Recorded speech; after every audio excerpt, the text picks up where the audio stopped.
There we go. Hey guys, it's been a little while, well, almost a week. Sorry I couldn't do the stream on the weekend. As I said, I was away. So I'll be hopefully doing an extra stream sometime this week, maybe tomorrow, maybe a Friday or something like that. I'll try to kind of make some time to catch up. But yeah, so I'll just get straight into it, just because I've posted this one to a public group, so I expect one or two more people to join, maybe literally just one or two, but we'll see. So yeah, here's our starting point. We've got a basic kind of skin look dev in place. We've got the eyes with super basic textures in there.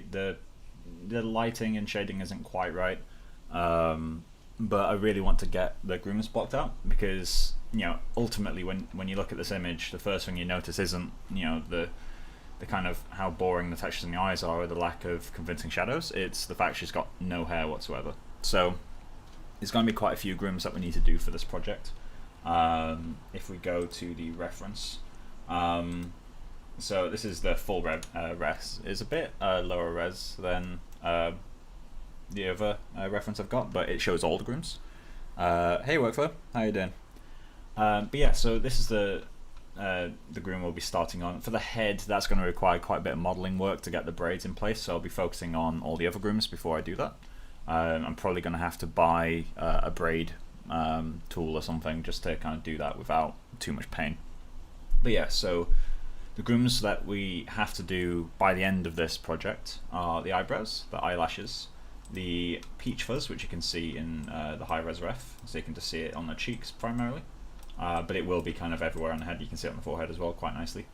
And then the head itself is going to be quite a few references, quite a few different grooms, sorry. So we'll have the baby hair that we need to do, we have the braids, we have the strays, we have the hair that's between the braids. At very least, that will be the four grooms we'll be doing. But yeah, so quite a bit of groom to do. As I said, the head hair we won't be starting until I've got until I've figured out what workflow I want to use for actually making the braids, just because it's such a complex type of groom. XGen itself doesn't support braids, like there's no braid modifier or anything like that. So it's either you do it with pure guide work, which is a horrible method, not just because of how slow it is, but also because of how hard it is to work with in the pipeline. Simulating that just isn't that great. It's doable. I'm sure there's some films out there that have done it, but I don't really recommend it, especially if you're starting off. I recommend having a mesh with a very short groom on it, but we will get to that. But yeah, so would you guys like to see kind of how I start the eyebrows or the eyelashes first? I'm hoping to kind of block both to some extent during this stream. It's not going to be perfect, but at least getting them started will be kind of all we need to do for today. Since grooming, this sort of stuff takes at least a few hours, and I will be streaming for 3 hours as normal. But yeah, so I guess while you guys kind of say if you want to see eyebrows or eyelashes first, I'm gonna talk through the scene. So let me just move my Wacom. Desk is a bit cramped with a new microphone. I don't have a huge amount of desk space. But yeah, so let's go to dual view, set this to the ref high res, set you to perspective, which you already are.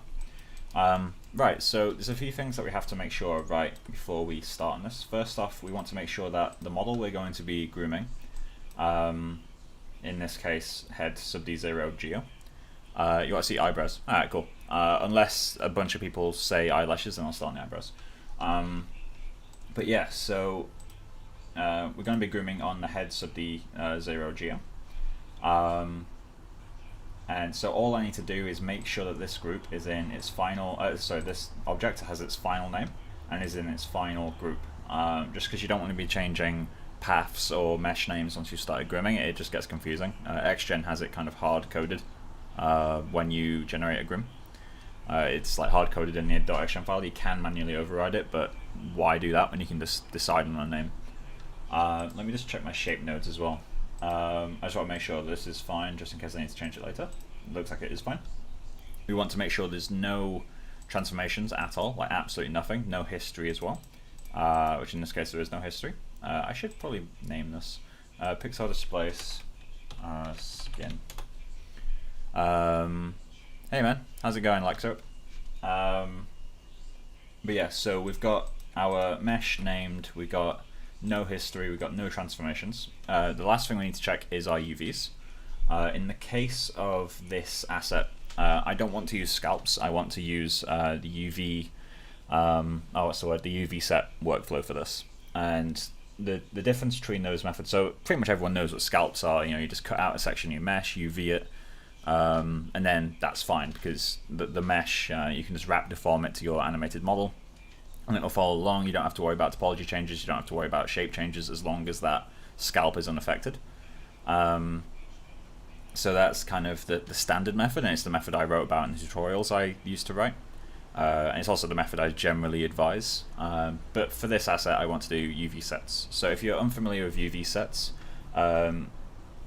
most 3D packages, or at very least Maya, allow you to have multiple UV sets. So like you can have, you can UV the model twice basically, and have one set of UVs for one purpose and one set of UVs for another. So if we look at the UVs for this character, I'm just going to drag this on screen. This is my map 1 UVs. So map 1 is the default naming of UVs in Maya. There's a few things I want to check. I've got a feeling that's overlapping. So a few things that you want to check. It's actually not overlapping, but I'm going to move it anyway, just to make sure it's not even close, because I don't like having things that close to borders. So let's just move these. I'll get back to the UV set thing in a second, don't worry. Just move those up. Cool. And then is there anything clipping or near clipping at top? No, it's just this side. Okay, cool. So we got our UV set, and this is called map 1. Map 1 is the default UV set for Maya. So XGen, well, not XGen, the Maya paint tool, which XGen uses very extensively. There are workarounds for it. You can paint PTEX in other programs, but I generally prefer to stay, at least for digidoubles, I generally prefer to stay just within the Maya paint tool, just because it's quicker iteration. For creature work, it is better to do different methods. But anyway, the Maya paint tool only supports the first UDIM. So basically you can't go outside of this 1001 box, or the big box. With my UV setup, you might not have this. It might just be the one big box for you. I've got my viewport set up to have 10 UDIMs in each direction, so 100 UDIMs total. But yeah, so you want to make sure that the UVs are very clean, have as few cuts as possible, just because the Maya paint tool doesn't kind of paint across UV seams correctly. You tend to get artifacting on UV seams. I'm not entirely sure why that's the case. I've got a feeling it's padding, or something to do with mip mapping. I'm not going to pretend to understand it. I don't know why that's the case, but avoid having UV seams right in the middle of a groom. So in this case, I'm going to be doing eyebrows and eyelashes. I don't have any UV cuts in those areas. Obviously, the eyelids are cut, but not where the eyelashes will go. The eyelashes are kind of on this row of faces here. Don't know why it's not letting me select. There you go. So the eyelashes probably be on that row of faces there, so we don't have to worry about the cut. But yeah, so you want to make sure that all your UVs are super clean. And then the UV set thing I was talking about, this, these UVs are nice, or well, they're not that great, but they're good enough. But if you wanted to get like really high res texture detail, one UDIM isn't really enough anymore. At least if you want to do like VFX quote unquote quality, which mine isn't, but that's kind of what I'm pushing towards, or trying to push towards anyway. Multiple UDIMs is pretty much the standard. So what I have is a second UV set called texture UVs, and that one is basically the head split apart into 6 different UDIMs. Why 6? Because that's the most that Mari allows. Well, that's the most that non-commercial Mari allows, and I'm not making any money from these streams, so I can use non-commercial. But as I said, the Maya paint tool doesn't support this, so I like having another UV set, which is map 1, which is the standard name, and I like having that just to groom on. The reason I don't just have map 1 be the UDIMs and have another one called groom UVs is just because map 1 is the default name in Maya, so it's what most of the tools kind of expect you to have set. So it's just easier pipeline wise to have map 1 as your groom UVs. And then in the In my case, I'm using RenderMan, but to set up UV sets is super easy. You just go to the Pixar manifold and just type the UV set in your Primvar.st, and it will override the UVs to use that set as long as you're not currently on that set. And yeah, so it's super easy to use UV sets. I'm pretty sure Arnold has a very nice kind of way of working with them. Same with Redshift. It's all very easy. But yeah, so final naming, frozen transformations, no history, and we got our UVs set up. So I'm just going to double check that I've got my UVs set to that first sheet. I do. So other than that, make sure you got a project set. Other names, so this mesh is not named fully because it's still a temp geo, to be honest. I will be kind of texture and UVing that over time. But for now, the only thing that XGen will care about is the mesh that is currently, or the mesh that is being groomed on. So I can change all of these groups, do whatever I want with them, as long as I'm not changing the name of the group that this is in, or the mesh name itself. So I'm not too worried about this, although I should put that in TempGeo. There we go. I've also I've created a new folder just to put my groom work in, just so if I want to do any, if I want to get rid of the materials to have faster renders, then I can do that and just bring them back later from the look dev scenes.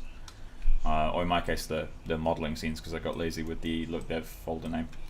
But yeah, so I guess we'll start on eyebrows. So let's go into XGen and create a description. It's going to size it down. I'm going to create new description. So it's important to make sure that your project is set. I happen to know that mine is, but you really want to make sure that's set. So we're going to create a new collection. I'm just going to call this FKA twigs, and then put 01 collection. I only put the 01 just because I just like having numbers in the names. I find it easier. Like if I want to version up, I can create one called 02, and it's easy for me to trace kind of what's the latest version, all that sort of stuff. Description, we're just going to put for eyebrows, fur just because it's a hair, really. We're not doing any kind of mesh scattering with XGen in this project, but yeah, I like to put fur at the start of the names. Again, put 01, so I can version it later if I want to, and then just put description, or DESC. So that would be the name, the kind of folder that gets created. Nice UV breakdown. Thanks, man. But yeah, so we're gonna start off with splines. Definitely not groomable splines. I can talk about groomable splines if you guys want in a future stream. When we get to doing Peach Fuzz, we'll be using groomable splines. I don't think we'll be using groomable splines for anything else. Maybe the braids. I'm not 100% set on that yet. To be honest, I need to do a bit of research. I know how to do it in work, but that's because we have our own proprietary tools. So that's the method that I know how to use, but XGen won't really support the same exact methods. But anyway, so we're going to do splines randomly across surface because that feels more natural, and I'm going to use guides and then let's hit create. So that will create this FK twigs underscore 01 underscore collection group or collection, I guess. You can open that up, and that gives you for eyebrows. Open that up, and that gives you the guides or the patches. Sorry, so this is the patches is in where it gets assigned in the mesh, and then this I believe is the guides. I'll get back to that because I'm not entirely sure off the top of my head. But yeah, so just so you know, I'm going to save this. I'll just quickly go over some hierarchy stuff. So in my project folder, it has now created a XGen folder. That wasn't there before. Probably should have said that, really. But going to there, going to collections, we've got the name of our collection, got the name of our description, and then currently it's empty because I've not done any grooming yet. But this is where all of our XGen data goes, bar one extra file. You can back up this folder if you're worried about things breaking. What I like to do is just duplicate this. Like this is something I do when I've finished grooming. But I'll duplicate this, rename it to backup, and then if the folder breaks, then I can just close Maya, delete that, replace it with the backup file. And then in the actual groom scene, we'll now have this as well. So it's just the name of the scene that the grooming happened in, then underscore name of the collection .xgen, and all that does. It's been a while since I opened one of these, so I can't remember off the top of my head. But let's open with can you not just let me open with, there we go, Notepad. And so this just tells me all the information about the groom. This just tells me who made it, in my case, my name, when it was made, but the most important stuff is it tells us the collection, where that collection is located, where the project is set. That one's important. You can manually change that if you want to. So if your folder completely breaks, or if you have moved to a different desktop and this is moved, you can just open this and type in, if it's on the C drive, just replace that with a C, save the file. Although you would want to make sure that you do that for every instance of where it's being saved. But yeah, this tells you absolutely everything about your groom. It can be helpful to kind of understand what you're looking through when you look at this stuff. Granted, there's absolutely nothing in here at the moment, but it's something to be aware of. It's something to know about. I have no idea what file version 18 means. But yeah, so, and we got the flip normals false. I didn't even know there was a flip normals. But yeah, so let's close that. And let's just go back into here. So, the method I'm going to use for eyebrows is one that I've been using for quite a while. It's a method that quite a few professional groom artists don't like. There's also quite a few that do like it. In the 2.5 years I was in the groom department, I used this basically every time I was doing eyebrows. And that method is to draw your curves using paint effects. So all I'm going to do is I'm going to duplicate my head and just call this temp head. And then what I'm going to do with that, so let's just hide this mesh. I'm going to go into face mode, get all the faces that I want to keep. So basically anywhere I'm going to be doing guide work for this. Delete everything else. That's fine. And I'm going to smooth this. I don't need to smooth it many times because my mesh is already quite high res. But yeah, something like that will do. And the reason I'm smoothing it is because XGen operates on a smooth version of the mesh. So if you've got a very low poly model, you're going to have to smooth it a bit if you're going to be working with XGen. And the reason for that is XGen will sink into the skin. I'm going to undo that actually and just get a bit more of the head.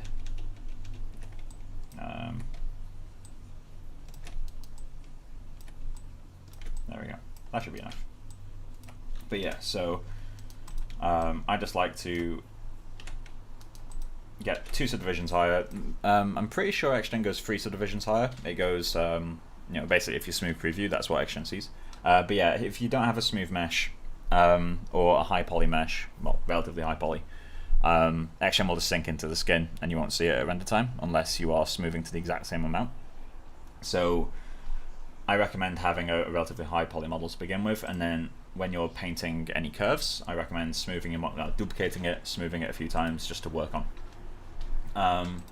I've got this model in the background. This is the model we're actually grooming on. In this case, I don't want to touch that for now. I'm just going to hide it. And then I'm going to save a version of my scene. So, this is our mesh. What do we want to do from here? Also, those teeth look really quite funny. But yeah, so let's hide the jewelry. I don't know if I have a group set up already. Oh, I need to get rid of all these groups. Delete layer, delete layer.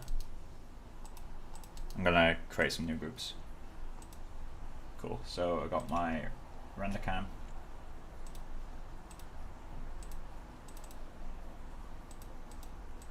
So this is render group, render layer. So that stops me from, that allows me to not select the background and all that sort of stuff. We have the FKA twigs group, so I guess I'll drag the temp head out of here. And I'm just going to put that in. So let's just call this geo group.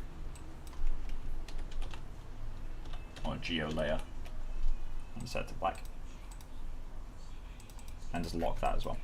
So the only selectable thing we have is this temp mesh. Nothing else is selectable. So all we want to do from here is go on to generate, go down to paint effects, and just make paintable, which is this little guy here. Once we've done that, we can use the generate and the paint effects tool, and chances are this brush will be massive. It is. But now we can paint directly on this. It's a little bit slow. I got a feeling I'm a bit too high poly. So let's undo those. I'm going to delete a bunch of faces.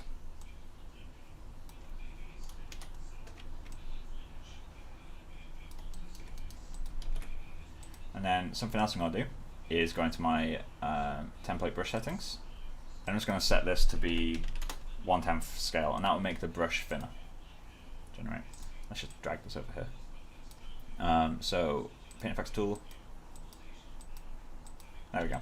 So we can use this to draw guides, basically. And this is something that it's quite an old technique. I learned from this from a tutorial that's like 6 years old. But it's a really cool technique. It's something that you can use to do a lot of really powerful stuff, to be honest. But in the case of this, because I'm doing a digitable, I want to make sure I'm matching my reference. And the easiest way to do that is have a camera lineup, which, because this is digitable, I've already got a camera lineup. So what I'm going to do is go into View, Camera Tools, and I'm going to use a 2D pan and zoom tool to bring myself up here. Let's just drag you off to the side. In fact, actually, I can close these. So let's get somewhere like here. I'm going to go into X-ray mode. So now I can see through my mesh and see the eyebrows below. With that, I can now go in and go into Generate, get Paint Effects tool, and I can trace the lines. So I will be tweaking these later, but this is literally the way I do it. Generally, once I've traced all the lines, I'll scale the guides up once I've turned them back into guides. But this fundamentally is how I start off every eyebrow groom. Now, this technique on its own is fine.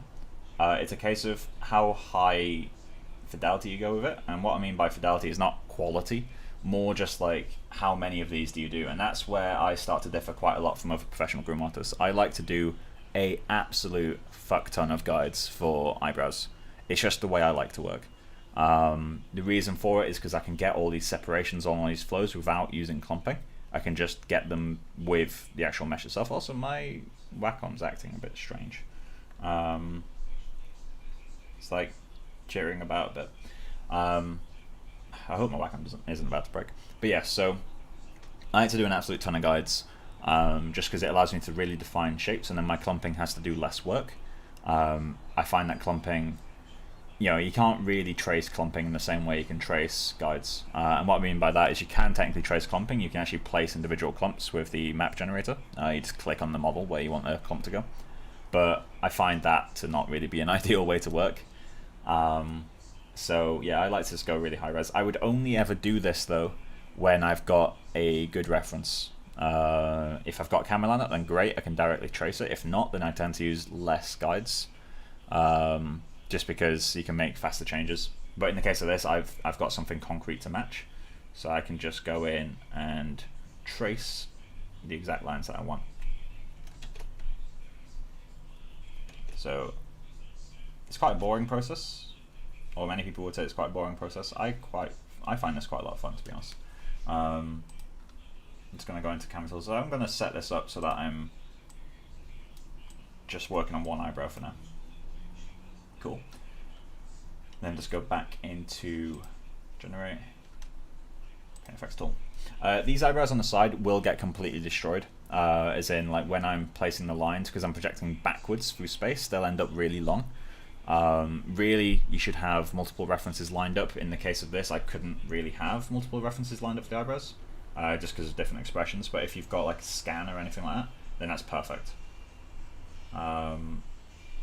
But yeah, so all I'm going to do now is just trace like loads of lines. I'm not going to go too granular yet, but I am going to get quite a lot. I'm going to undo whenever I've got a really wobbly line. I will be resampling these curves after the fact, so they'll end up smooth again, because these are way too high, there'd be way too many CVs on these.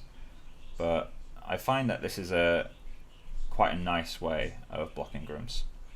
It's quite a quick method, ultimately. That's the reason I like it. But yeah, when it gets these really small areas, I do like just to trace. And the reason I do that is because it gives me more reference when I'm painting on my mask or density map. Having these guides to represent the really sparse hairs is quite helpful, because I can see exactly where the lines are without going back and forth between reference. I just have it there.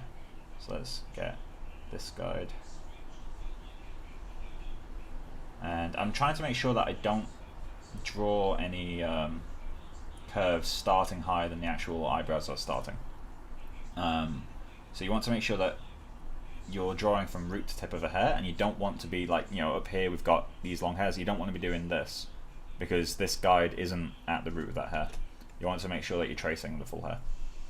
And again, just to reiterate, if anyone's a beginner watching this, I assume at least 1 or 2 people are beginners, but this is not the absolute best method. If you're just starting off, I recommend doing much simpler guide work than this.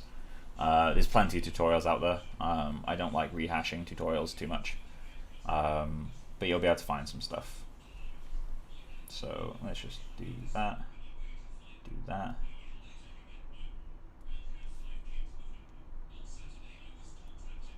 I think that's actually overlapping. I think that guide's going through there, and this guy's crossing over. That will look a bit strange, but we can do it. It's no problem. Let's go with you.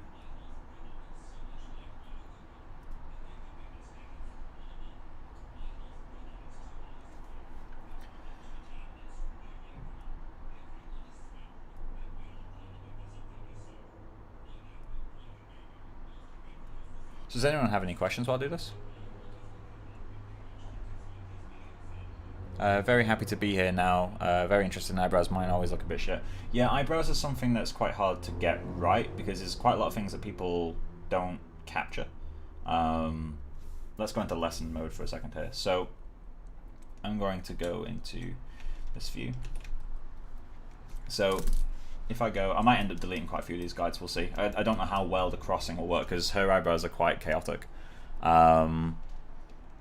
Will you use what you draw as guides? Yes, but not directly. I'll be converting them to nose curves, then converting that into guides. So when I convert those to guides, I'll be pulling them off the head because currently they're flat and you don't want that. But yeah, so anyway, let's go into lesson mode for a second here. So let's go into the grease pencil. So eyebrows, the thing that a lot of people don't capture correctly. I've sat through this eyebrow talk like around 10 times. It's because it's always helpful, and this sort of stuff anyway. But yeah, so eyebrows. Lovely little eye. Absolutely beautiful. I'm clearly an artist. So eyebrows, generally, what the issue that people have is they do that. That's the draw the converging triangles. Oh yeah, I'm gonna do that, don't you worry. The problem that people have when they do eyebrows is they do this, and granted, in the makeup world, people do this. Like, this is a real thing that people artificially do, but most of the time, that isn't how eyebrows are shaped. Again, most of the time, there is reference that will disagree with that. The thing that Becca mentioned, the converging triangles, is the way I like to break down eyebrows. And what that means is you've got your eye, and the general shape of the eyebrow is something like this, right? Like, it's not obviously that simple, but ultimately that is what eyebrows look like. And within that, there's 3 different zones. And what I mean by that is different flows, generally. And again, different references will disagree. But for the majority of cases, I find this works quite well. So the first zone is this left one here. And this zone will do hair that stands up. Let's just go green on this one, actually.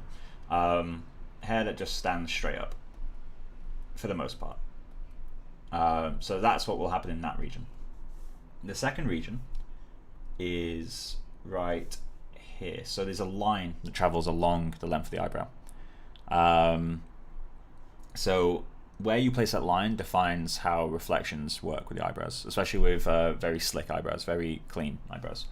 So generally, you could place a line like that. Oh, sorry. Sometimes I feel like I need lazy mouse and Maya. You could place a line like that. That won't really work. So I'll explain what this line is, though. Basically, below this line, hairs are flowing upwards. And above that line, hairs are flowing mostly downwards. And what that produces is a point where all the hairs kind of bound up on top of each other from a side view.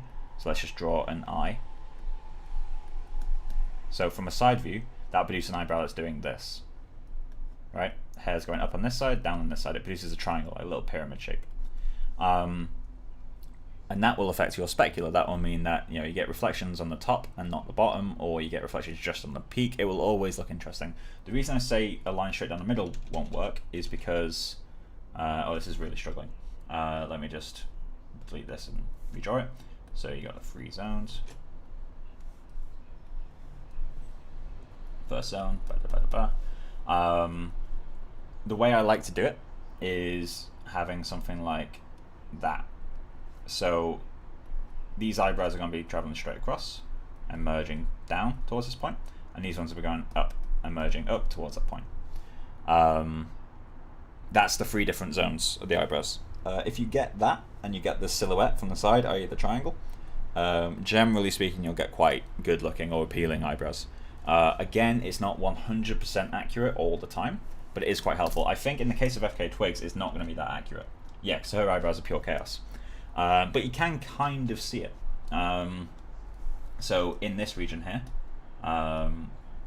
it's not going to draw this properly, but in this region here, all the hairs are going up. And then in this region, the hairs are all going up. And in this region, they're all going across, but some are going down. And again, her eyebrows are very messy, so she's one of the cases where it doesn't work that much. But that's something that I find really, really helpful to work with, basically. So let me just kill that. But that's my general approach. Who's Scott? Oh, it's like Syrup Scott.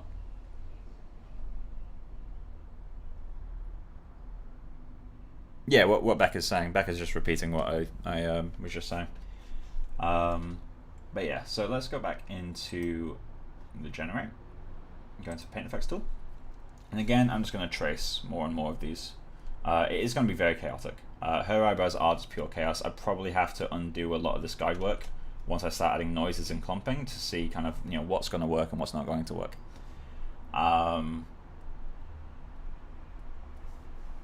That's too short. Generally, when you're doing this, you want to make sure you got at least some consistency with the length as well. You don't want to be doing one hair that's like that and then another one below it that's like that. That just will never work. But yeah, so let's just go get a few more of these in.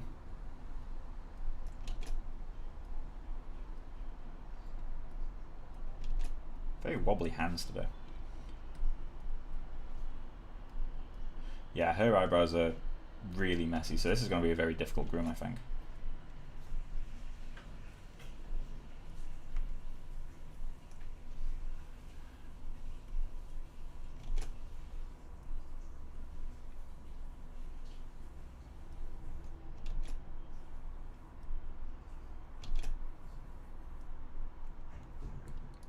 Let's get a few more of these in.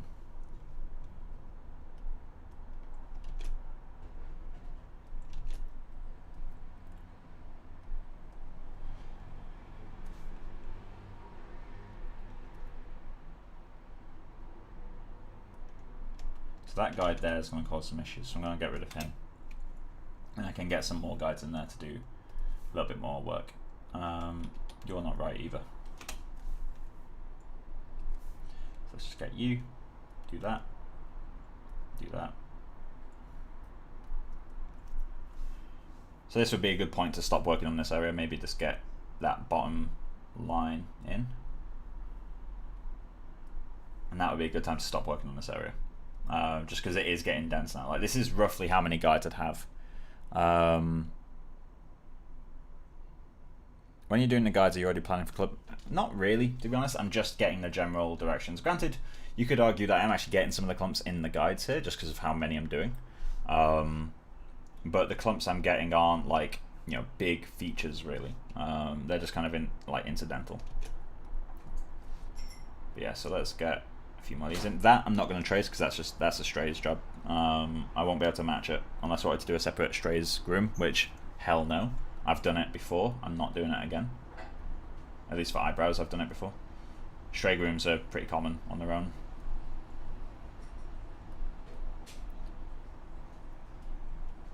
So let's just get a few more of these.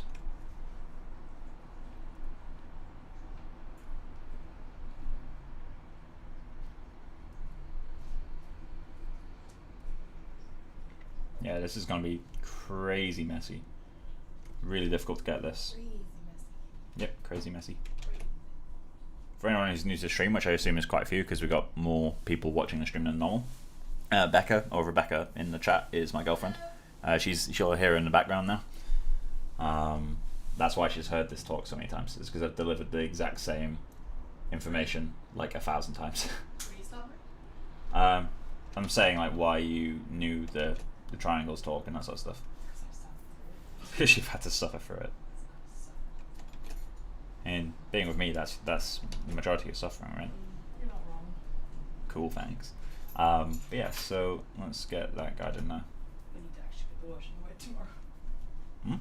The washing. Tomorrow is the washing put away day. Cool. Right, so that's one of them done. And I think before I trace the other eyebrow, I'm just going to start turning this in so I can show you the general process. So this is what I'd have for guide work, which is this is a very intense method. It will require a lot of fixing, but I'm fine with that, just because the amount of control it gives me in the end. I know that these lines, generally speaking, will be following what the reference is doing, so I'm happy to spend the time getting it right, because then it will make everything else easier. I could have done, like, literally just, if I go back into this, I could literally have just gone and then done guides like that, and it would have been relatively convincing. But that's not the way I like to work. So what we do from here is we select all these. Cool, it's going to save because that almost froze. Cool, so selected those. All I'm going to do from there is going to modify, convert, and convert paint effects to curves.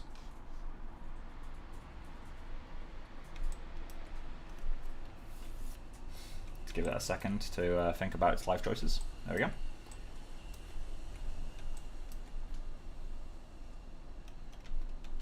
And again, the only reason I'm doing so many curves in this case is just because I'm going to match, like I'm planning to match as closely as possible a Digi double. So having this extra control will be helpful in the end. It will be something that ends up actually getting used. If I wanted to just have something that generally feels like her eyebrows, I wouldn't do this, so it would be too much. But if you just use the general zones thing I was talking about and the thing that Becca recapped, that will get you ballpark for a lot of this stuff. But yeah, so we got that. All I'm going to do now is go into... This is really struggling.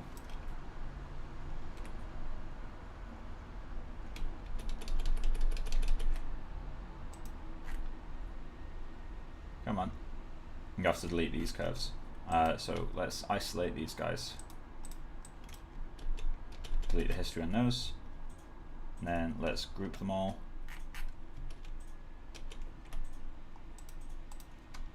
Hide that group. Then I'm just going to delete the paint effect strokes, because they're what's slowing down my scene ultimately. Cool. So got my brows. And then before I turn this into guides, I'm going to rebuild the curves. So let's just go into curves, rebuild. The shapes are quite simple, so I can rebuild it down to like 4, maybe 5. There it is, rebuild. Set this to cubic, set this to 5 spans, and apply. And that will just mean that if I press F8, apparently not. Let's select one of those. Control vertex. Now we've now got less CVs. So I'm just going to turn on light because it's getting dark really quickly. But yeah, so we've got less CVs. Once I've got that selected, I can temporarily hide this mesh, show my geo mesh, which is hidden. There we go. And there's what I was saying about it sinking. So when I smooth this, or when I smooth this mesh, they will now sit on top. XGen doesn't care, ultimately. XGen will sync them in anyway.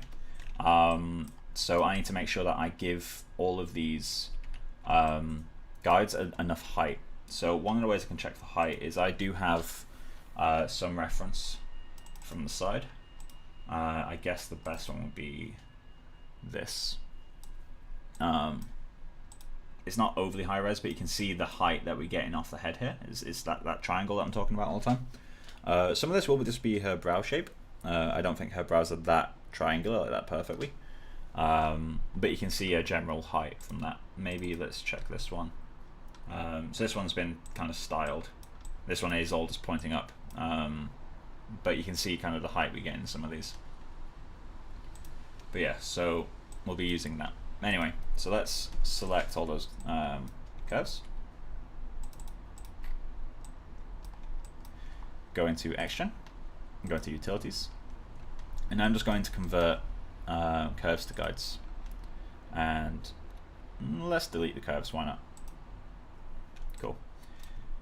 Then I'm just going to save my scene again. I'm also going to delete all this stuff because I don't need that anymore. So now we've got our guides.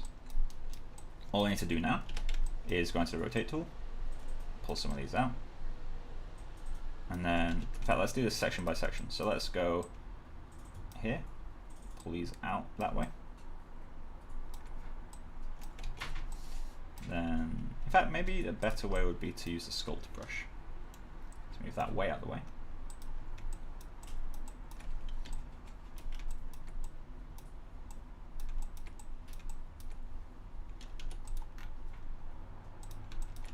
Why is it not letting me move these guys? Are they locked?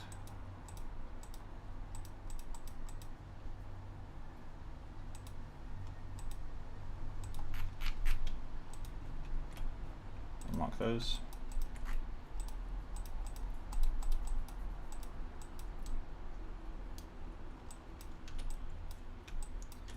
Why are these not moving?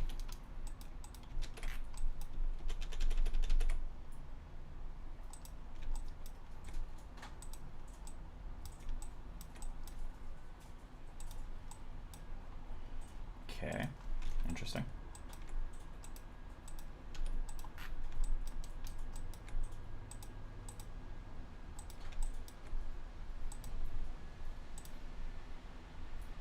Let me try adding a new guide. And Scully. Okay, you're working. So why aren't you guys working?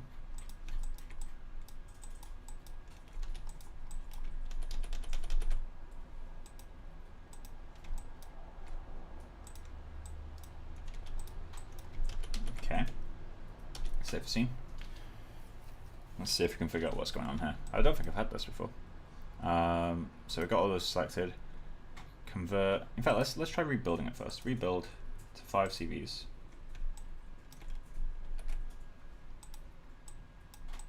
Still not working. What's the sculpt tool set to?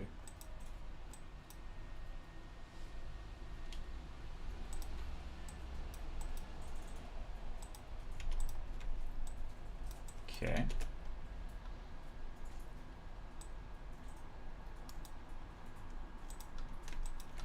So I guess let's set these again. Go into Utilities, guides to curves, and delete.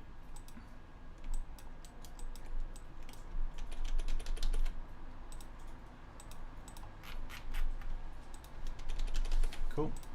And then curves to guides.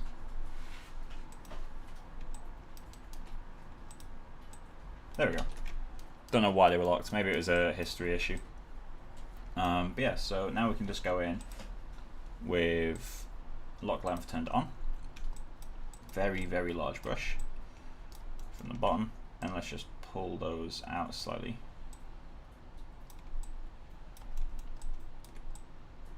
And this will require an absolute ton of work to get working the way we want.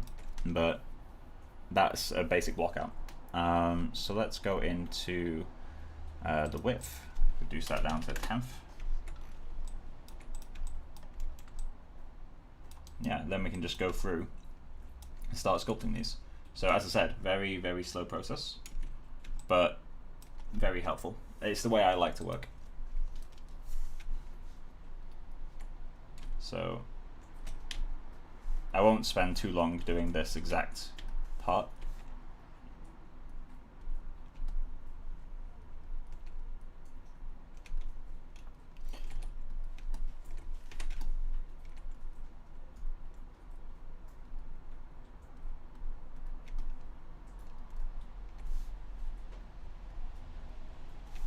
There we go. And I'm going to be constantly cross-checking like the different angles. As in, like, I'm going to check it in a perspective view to make sure it's got a nice height. Then I'm going to check it in this view to make sure it's got lined up to the ref.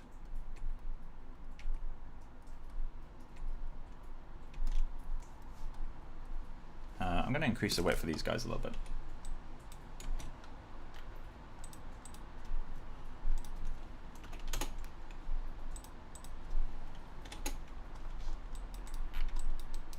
There we go. So let's just quickly generate a groom. Let's go into the mask, create map.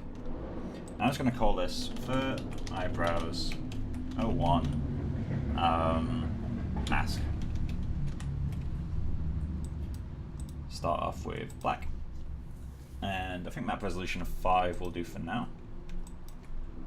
I'm just going to go in and paint white with the solid brush. I'm just going to paint pretty much where the hair goes. And it is painting. That's great.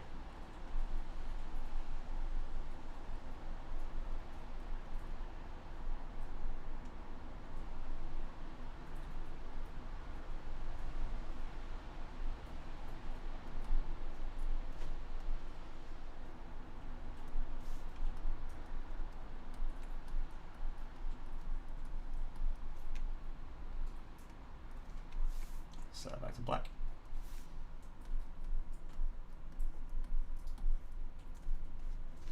And then I'm going to paint a very low value. Why is it painting slightly red?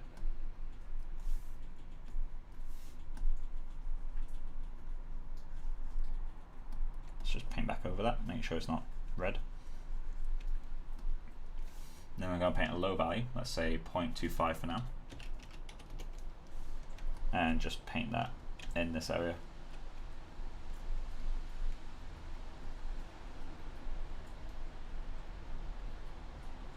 So we've done that.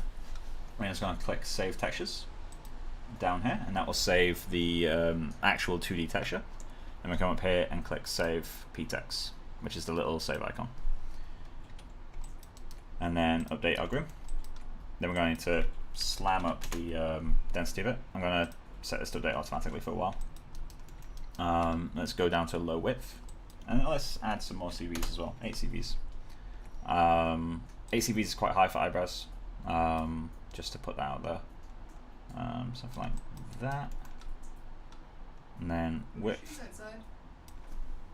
Oh shit. Thanks for noticing. We went on a holiday and Mike wore shoes in a very sandy beach. Oh, put the other one up. Yeah. And No, it's not raining outside. They'll be drying for days. If they don't smell moldy by the end of this week, it's gonna be. You should probably get a new pair. Yeah, I should.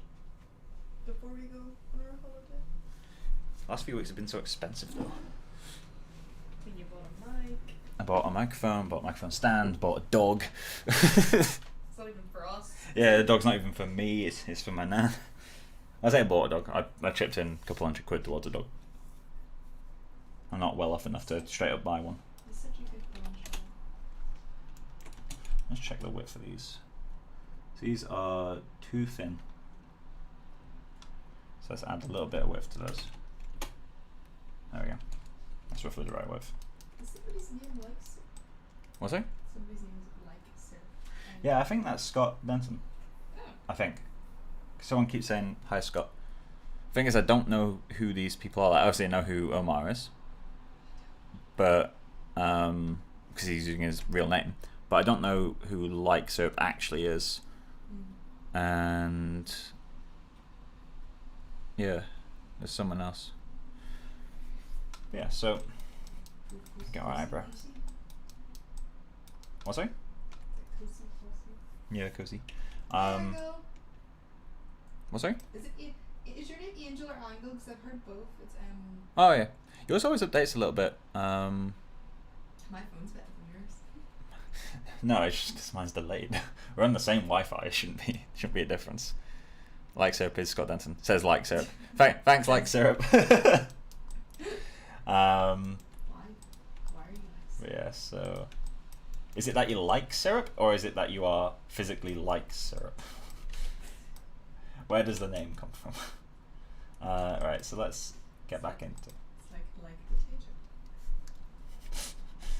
I know that you're from Northern Ireland, but like potato. You said to hang out here, so I'm here. Huh? Are you paying people to join your stream now? Well, he was saying about wanting to get some kind of, we were saying about getting people to work with, that sort of stuff. So. Angel, we were speaking on Discord. It's me. Potato Girl. On which Discord? I joined the VFX one. Oh yeah. There's not very many. Well, there are people on it, but it's not as active. I wish there was like a VFX Discord that you could go on and like post stuff and ask.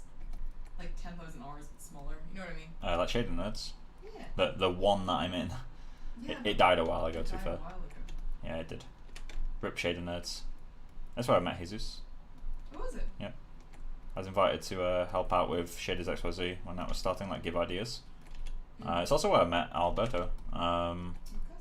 Yeah, Cassie. Angel, we were speaking on Discord. I joined one of the VFX groups. Hang on, I'll message you on Discord.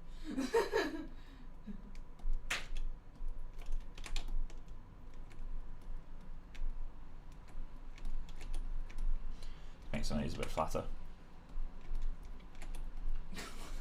I'm the girl on Mike's stream. The world famous Becca Blair. Who Always there. always has more connections than you expect. Even when you know she's got a lot of connections, she still knows more people. It's because I'm an annoying person.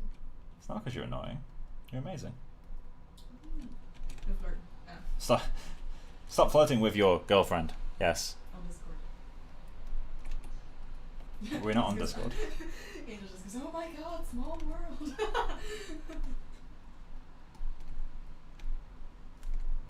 This is the arduous part of grooming.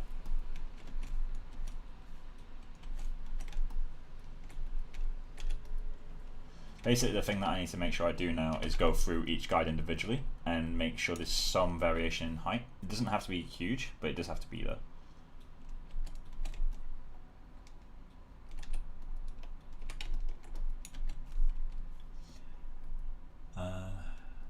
Where are you going?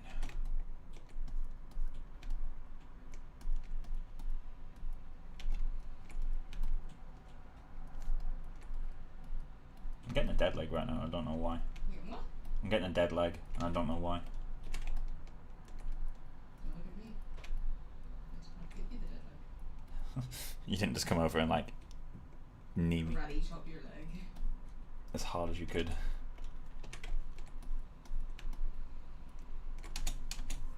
Does anyone have any questions while I'm doing this stuff?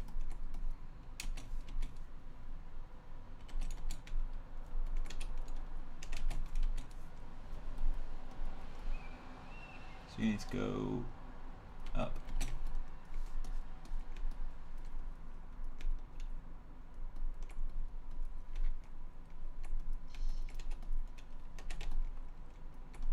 So he's a little bit too short, so I'm going to scale him up. Just to match the hairs around him. Then let's tap G to go back to the sculpt tool. Oh, this guy can actually be arched upwards to match him. I'm just going to kink some of them outwards as well to get a bit of variation that way. Kinky. Shut up. That was a good joke. Just tap G to go. Don't watch my stream. I didn't mean to. Don't watch my stream.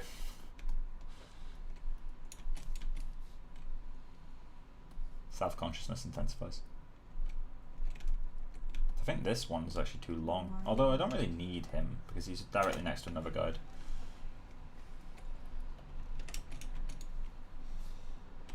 Let's pull him down to match these guys.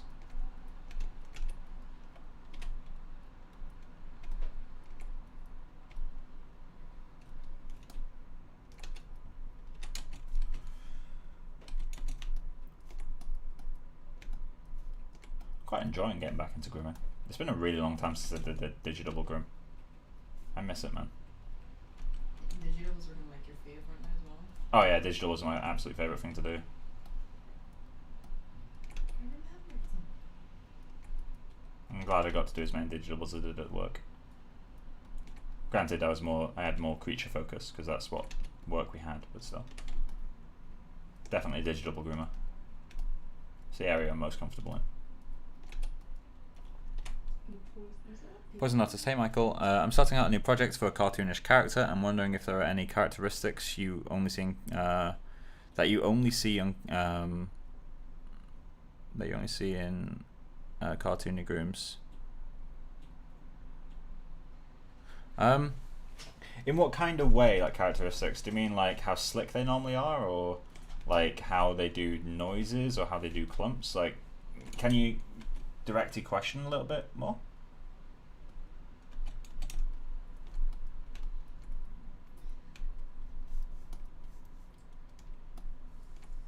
Or is it like? Would groom be? Oh, I missed Yeah, angels as well. I do hard surface modeling, so I'm curious on groom, but unsure as to how it would fit. I haven't done many characters. What's your opinion? I'm going to start playing with ZBrush soon. And you can use groom in interesting ways. Like I've seen groom get used for like lint dust. That is something that has been done. It's something that I tried to do for a project years ago and miserably failed because I hadn't had any professional groom experience at that point. But you can use it. But in terms of like, I'm sure you don't mean like how to hard surface groom, because that's pretty rare. You can do some really interesting stuff though with grooms. Like I remember we had a challenge in the MC groom department. We only did it once, and I think we were meant to do it more. And it was amazing. Basically, the head of the department picked out a random model and just said groom it. And the model was something that wouldn't normally have a groom. It wasn't show specific, so I can say it was a dolphin. He picked out a dolphin head and said, hey, groom this and see what you can do. And the whole department for like, I think an hour just saw what we could do. You know, we had some fun with it. We didn't do anything. You know, obviously it's only an hour to groom, so you're not going to get anything good in an hour. But just seeing what people did was really interesting. Pretty much everyone did like a really cool creature groom. I thought I'm not good enough to do a creature groom that amount of time, so I figured out a way to get a spout of water coming out of its blowhole using groom. It's like mimicking the way water kind of billows, and that was a lot of fun. Like you can use groom in some really cool ways, and that's not originally my idea really. It kind of is, but kind of not. I saw a kind of that idea of abstract grooming came to mind from someone did a shark, but they didn't groom the shark, they groomed kind of like jet streams coming off of it, so almost as if it was in a wind tunnel, and they did that with groom. So people can do really cool stuff with grooms. You use it like, as well, like hard surface, if you're doing like environmental stuff, like Yeah, and you can use it for grass, you can use it to scatter leaves, you can use it for materials, like if you're doing cloth, groom is very helpful. But yeah, so honestly, any kind of directives would be helpful. I noticed noise is obviously less complex in quote marks. Good use on quote marks there, because it is kind of, it looks simpler, but it's harder to pull off. I should look at IRL references, or should I look at references from animation pictures? So with groom, 100% of the time use real reference. 100% of the time. And the reason for that is groom is a strange area where it's very hard to make hair look natural. It's really hard to make hair look natural. Like even if you're doing an animated style thing, you still want the groom to feel natural. And even in some animated pictures, sometimes you get grooms that don't feel natural at all. And you know, you can go really stylized, but you have to use real reference. You have to see how the clumps are interacting with each other. You have to see how the noises work, how the strays work. And you only get that from real reference. Granted, the bit where being a groom artist comes in is deciding, okay, here's my real reference, what do I want to keep and what do I want to get rid of? That's where being a groom artist comes in. I find generally that I'll match as much as I can from the real world reference, but I'll remove the secondary breakup. So I'll get rid of like, you know, large clumps and that sort of thing. It depends on what you're doing. It really depends on the concept and all that sort of stuff. It comes down to how to interpret grooms. So like how does something look fluffy? How does something look matted? Understanding that is very important. But yeah, I heavily recommend using real reference and have a animated reference as a style guide. Same as if you're sculpting. Like if you're sculpting like a human, even if it's very animated, any professional will tell you still make sure you've got anatomy reference, or at very least have anatomy knowledge, so you've got a visual library in your head that you can draw upon. Because you're not going to get anything that looks convincing without having that underlying knowledge of anatomy. Like every time you do an animated style head sculpt, you still want to make sure you're getting, you know, the subtle forms around the lips and that sort of stuff, because it won't look right without it. Reality should always inform what you do, no matter what it is you're doing. It's the whole like adage of like you got to learn the rules to know how to break them. That applies to art just as much as it applies to anything else in life. So yeah, use real references, the TLDR of that. And thanks, like so, been around. Don't some get sent out of London. Hard surface stuff gets sent out of London all the time. But so does character work, so does groom work, so does comp work, so does lighting. Everything gets sent out of London constantly. It depends on the studio you're at, to be honest, and how big they are and how much they can outsource. I keep forgetting that like serves Scott. Yeah.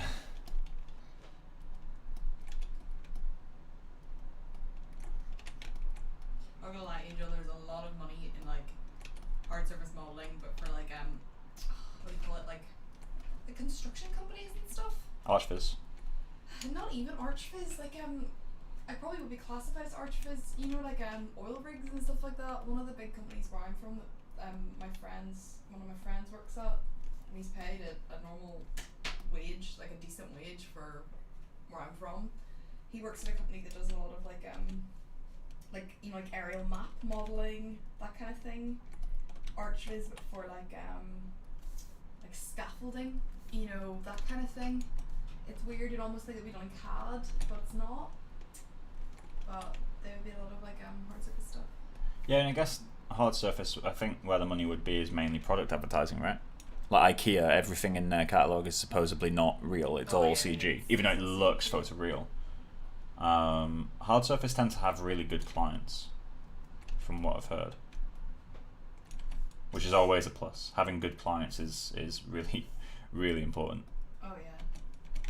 So I've been really lucky actually. Every single time I've done freelance, I've had a really good client. And I'm not just saying that to butter up my clients for future work. I'm genuinely really lucky in that I've never been screwed over by a client. I've never had anyone taking the mick with, you know, too many notes, like asking for requests. Oh yeah. But I feel like character artists do tend to get screwed over a lot for clients. It's weird. I've worked in studios, like smaller studios, where like, you know, the company's been taken advantage of there by clients, where they've, you know, been a wee bit funky, like, or continually ask for like notes and changes, and it's like getting to the point of please stop. Yeah. But, any freelance I've done, I feel like everyone's been very nice and understanding. Like even the bit that I'm working with Source at the moment, I can say this, so Yeah. like I've never had such a nice, like a really good direction in terms of like being able to explain, like like I feel like if something wasn't doable in the time given, very understanding. You know, like if I said like, oh, maybe I can't get this done, so understanding. You know what I mean? Yeah. It's not like a case of do this, do it not. You do get some of the best freelance work I've seen. Like you get you get paid very well for like quite simple work. I'm just like, oh. Hey Francisco. Hey Francisco, how's it going? Yeah, Scott. Both organic and hard surface. I would love to be one of those people. It'd be like Alan, you know. I think you could be. I feel like I. You just need to spend time developing ZBrush. Man, have the time. You make the time. Right now, I'm juggling many a project. You do have a lot of projects on that moment, actually, don't you? Yeah, I do indeed. And I ordered a new laptop Thank the Lord.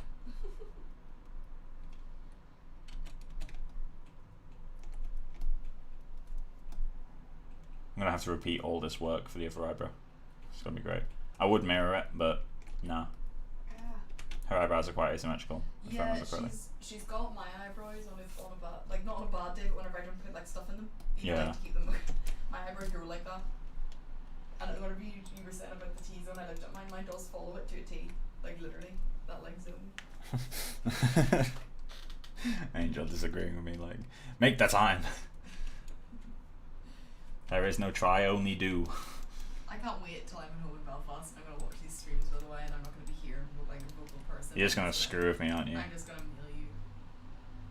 Well, what I can do is put you on a voice call and put the phone right here, That'd be and amazing. you'd be picked up on the. Just Um, like shit, mate. Yeah. My mum would not be pleased. I could get my mum to watch it with me and we can make comments. Oh no. Don't sit there with your family watching my streams, Phil. Please don't do that. Angel, you say that grooming looks fun, and then you start. It is fun. Ignore Becca. I enjoyed it. Then why did you say it's not fun? Because it can be annoying. It can be annoying. So can It's modelling. great. So can you. Oh. Ooh. Oof. Aren't you glad I'm leaving in a week? Or? No, I'm really not glad you're leaving in a week. I'll miss you a lot. These four walls. These four walls with nothing but a computer screen. I will be. That will be crushingly lonely. I'm looking forward. I might just ask my nan to send the dog over to me for a bit. It's like, hey, how's it going? Dibs on your dog.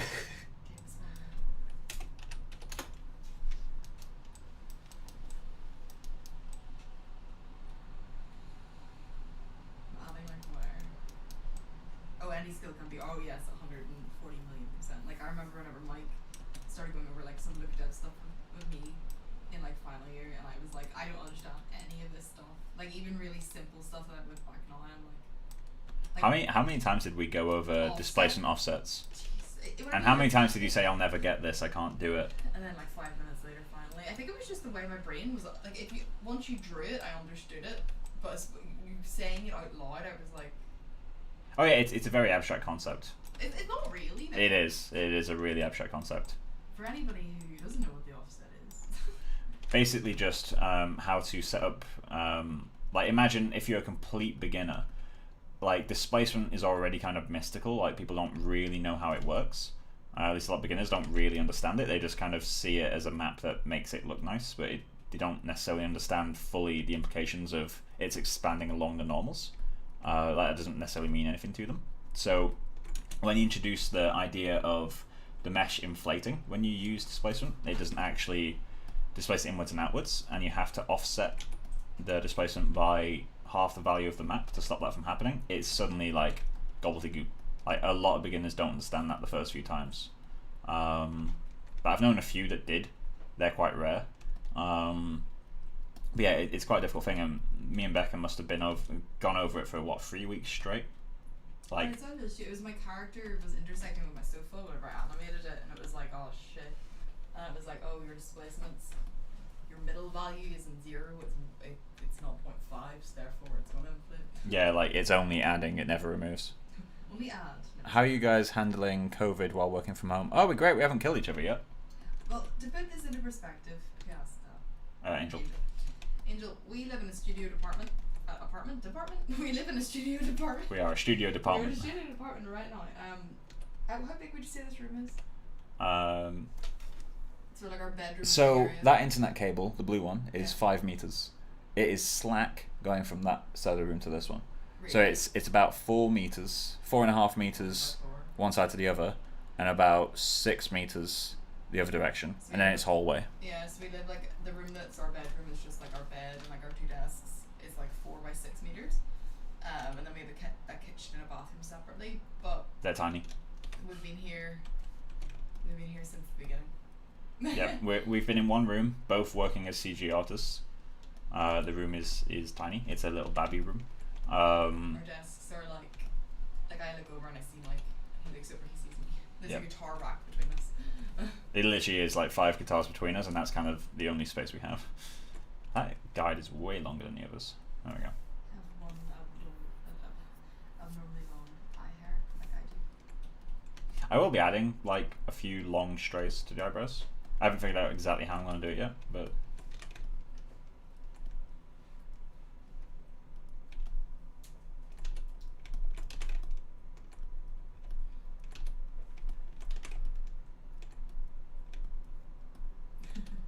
What? Studio room. Yeah, we're very lucky, Angel. Our room is pretty cheap considering we live like really central. So yeah, we have very central London.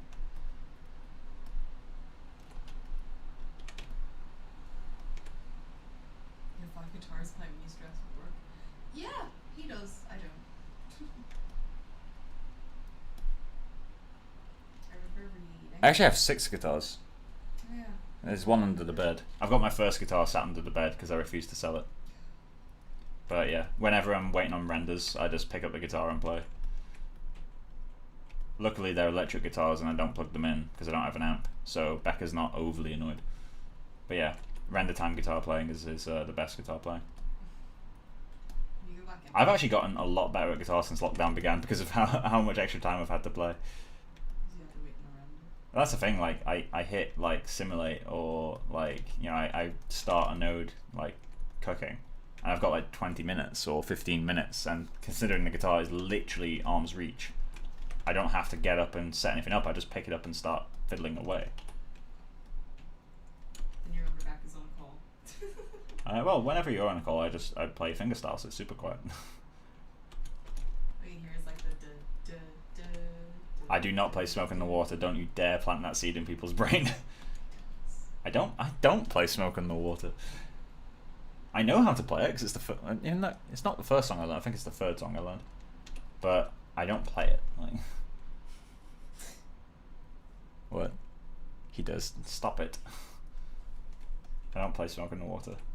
I fiddle about with the same 4 chords over and over again. You know that. And that one song that you were like, oh, I've always wanted to play this, and I'm like, yeah, you've been playing it since I met you, and you haven't ever successfully got it. Well, yeah, but to be fair, it is a Polyphia song. So there's a song I've been trying to play for almost the whole time me and Becca have been together, which is almost 2 years now. Polyphia, the song Goat. It's really, really fucking hard, and I'm not a fast player. I'm more of a chordal player. I'm not open chords. I'm not like a cowboy, like sit around the campfire type guitar player. I hate that. But yeah, I mainly play chords, kind of like obviously not as good, but like a Jimi Hendrix style, where you play a chord, you play a little bit of lead, you play a chord, you play a little bit of lead. That's the type of playing I like to do. So Polyphia is way out of my comfort zone. It's borderline impossible to play, but that's why I love it. Also, Tim Henson is one of the best riff writers who's currently out there, I think. He said Jim Henson. I was like, what is it? Tim Henson. Timmy Boy. I think he used to be literally called Tim the Boy. That's what he went by. What a Northern Irish name. Tim the Boy. He is not Northern Irish. Yeah, but He is highly American.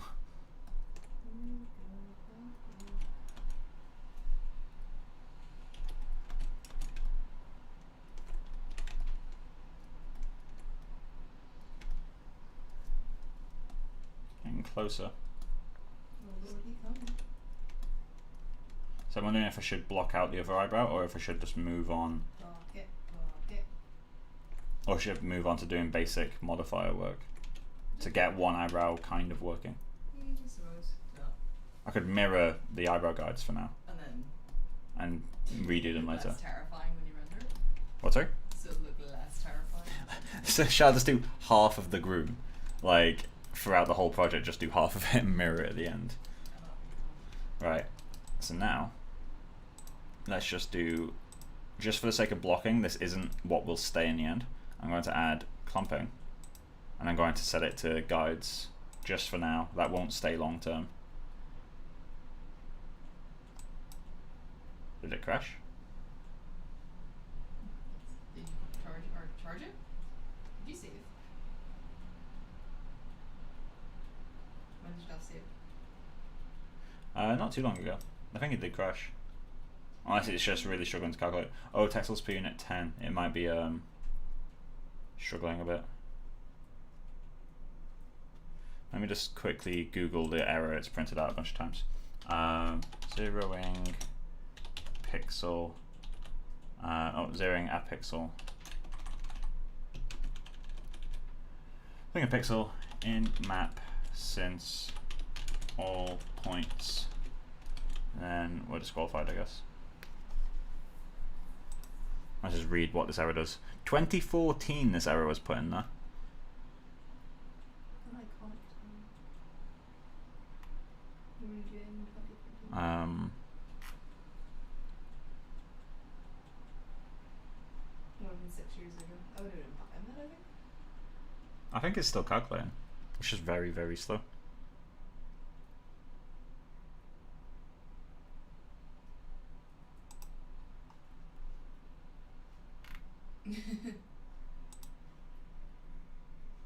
What? You can't see the comment? Which comment? The one that just loaded. It hasn't loaded for me. Whose comment? Emmanuel? Oh, Emmanuel. I see how meticulous you are. I'm telling myself that will go and work too. My eyebrows. Nice. I recognise that name. Did we do the masters prom? I don't know if this is still calculating or not.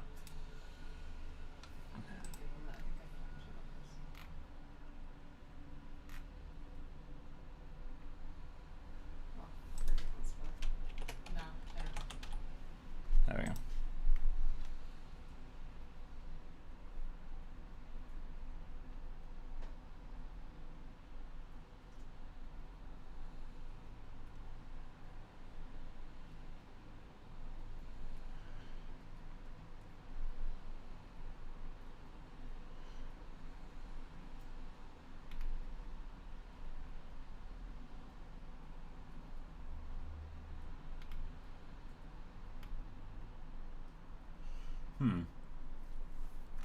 So Autodesk says it's normally down to generating sub-clumping, which this isn't.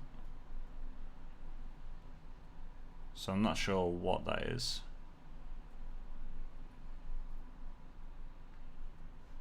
Weird.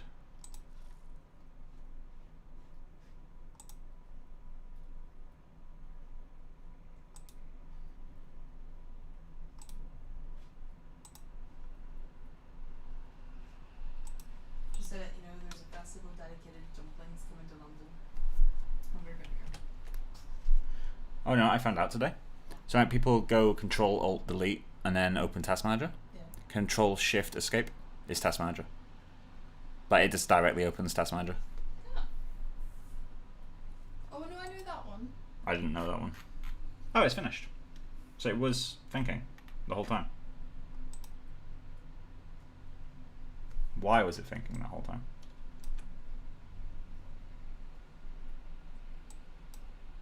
Okay, so let's set up maps and generate this time. Let's generate at 2 density and pixels per unit. So that looks like it should be fine. Let's generate. Oh, let's set that to like 20. And then let's just try lowering this. I can put it back up to 10.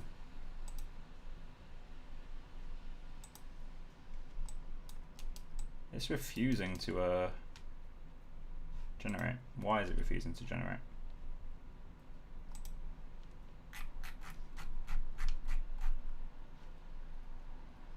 Pans over the lake. Yeah, that's where I found it today as well. The pans over the lake. The wise pans over the lake. What's that? It's a meme that occasionally goes around and gives really good advice. It's literally just a picture of a Panzer tank from World War II sat in a lake staring at, like, you know, aimed with its barrel at a person. And it says, "Oh great Panzer of the lake, give me your wisdom." And then it's just followed by a really helpful shortcut or really helpful tip or something. Right, why is this not generating? Delete.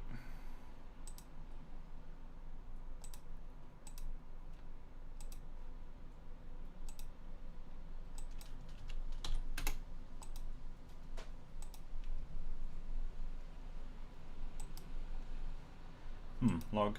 Let's clear it. Let's try that again.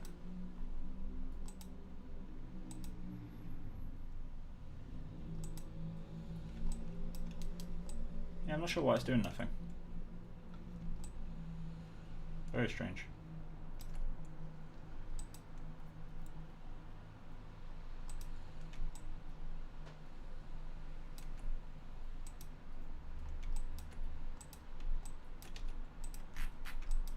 Okay. Can I do other modifiers? Oh, didn't want to duplicate that. Nothing with the region map? There isn't a region map. So why is that having any issue? Noise.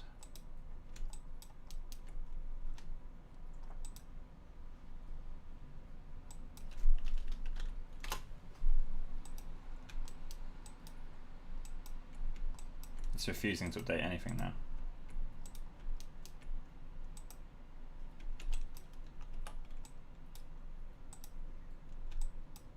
Okay, so that's just not updating. Panel, tear off. It might have been working that whole time, but the viewport wasn't updating.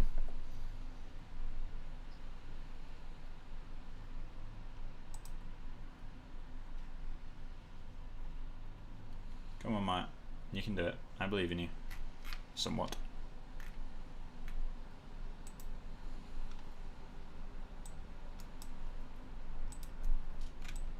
Okay, so I've got that soft lock thing, so I'm just going to save an alt version. Let's close Maya.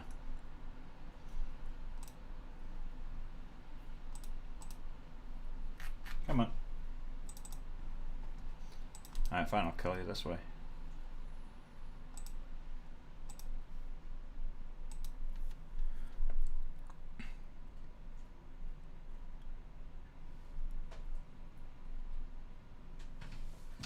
Love when people do things on like Facebook and they post like a really cool little piece of work that they've done, and then someone, there's always one guaranteed person to be like, awesome tutorial. Yeah, every time. I hate when people do that. You must start doing it to all of your streams. What, sorry? You must start doing it to all of your streams. Hey, that's awesome. Can you make a tutorial? I was like, no. Yes. If I were to make a tutorial, I'd post about making a tutorial. If I post work, it's because I wanted to make some nice work. It is no. I used to get it a lot because I used to write tutorials all the time. I used to ask you, did you have a tutorial for it all the time? Did you? Yes. I don't remember you doing that.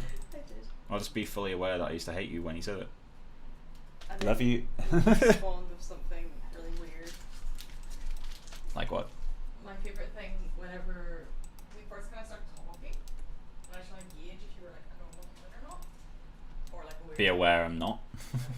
was this is whenever I thought, oh god, like I never like, Oh, the texture thing. oh yeah. Yeah. I was like, oh, do you have like, I can't remember we were talking about like music or something, and I was like, You said like you know, what is it you like to do in your free time and that sort of stuff. we're talking, no, I was saying like, oh, I like listen to music, get like lost in my own world whenever I walk, and you were like, oh, I like even thinking about what you said makes me laugh, and it's so dorky, but I love it. Yeah.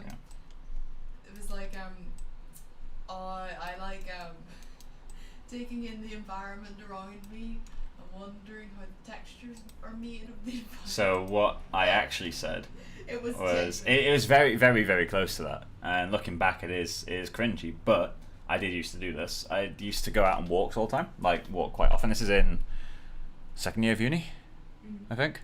I used to go on walks all the time, and I'd legitimately, like during the walk, I'd just stop next to a tree and really look at the bark for a while and try to kind of understand like how displacement is, how the diffuse would be, and all that sort of stuff. And then I'd stop by like a lamppost and see how the paint is flaking, that sort of stuff. And I'd genuinely just not stand there staring at it, like I wouldn't just be stood with nothing to do, but I would be, as I walk past it, like head following whatever it is I'm looking at and really trying to take it in. I used to do that a lot. And Becca's bullying me for it now. I'm not bullying you for it. I remember being like, She's oh, bullying me. I can't be friends with him. I don't know how to speak to him now. Because I don't know how to speak to you now. You're like really smart and I'm not. And then it was like, I'm not even smart. I think like 5 seconds later it was like, have you ever seen Ratatouille? And I was like, never mind. Oh, Ratatouille is This person is an absolute idiot. Ratatouille is the best movie you've never seen. Have you actually seen it? Ratatouille. You have. You watched it. We didn't watch it. No, we didn't watch it, but I watched it in uni. Good. We used to the projectors were not linked up to our like uni machines. You just unhook them, so we used to like during deadlines put on like Rick and Morty.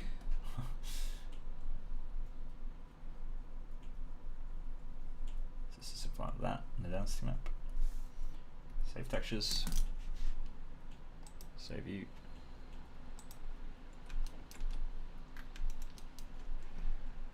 And let's go into that modifier and I say double the density. So 40. Why not, Trey?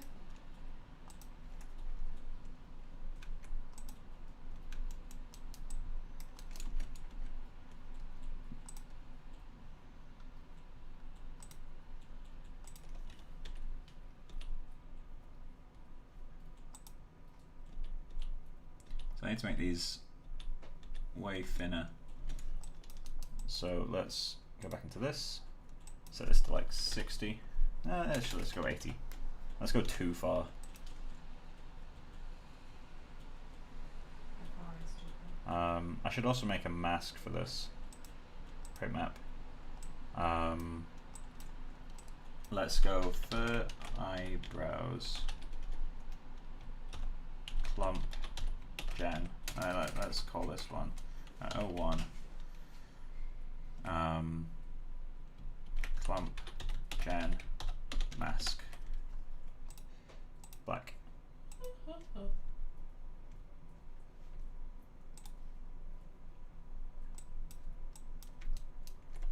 And let's just do that. This will speed up generation quite a lot. Doesn't need to be perfect. Just needs to work. Cool. Save texture. There it is. Save that texture as well.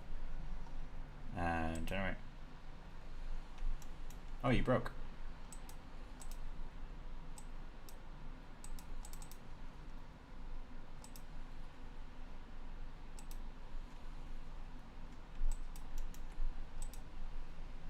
Right, let's try that again.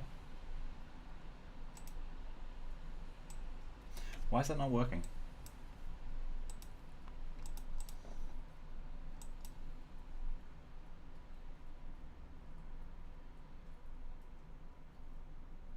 Okay, I guess we'll just ignore it for now. Don't know why that's not working.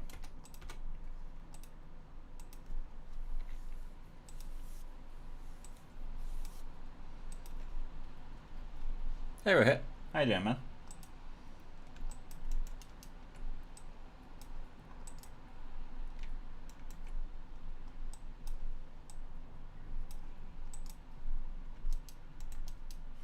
I think I got like a notification every 5 seconds saying, "Hey, you left something in your G-pop bag," and I'm like, I don't think I put anything in it.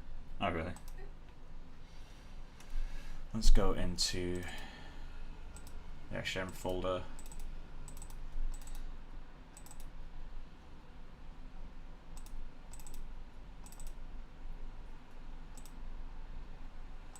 Oh, I didn't actually create my paint map. Oh, is the project not set? No, it happens every time because you're constantly setting a new project, and if I set a new project but then it crashes before I close Maya, it will set it back to what you had. So I blame you. Right, so that will do, I think.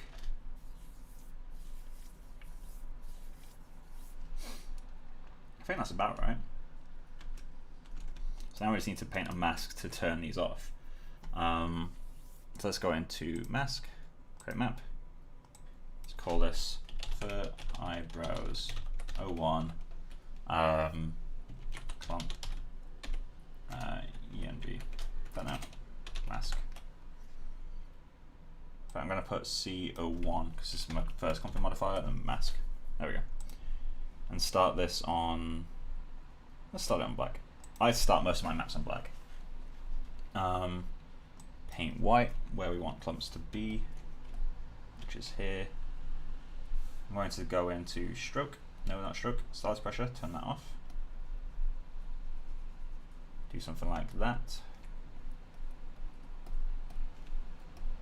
And then all I'm going to do is just go in and place some points around.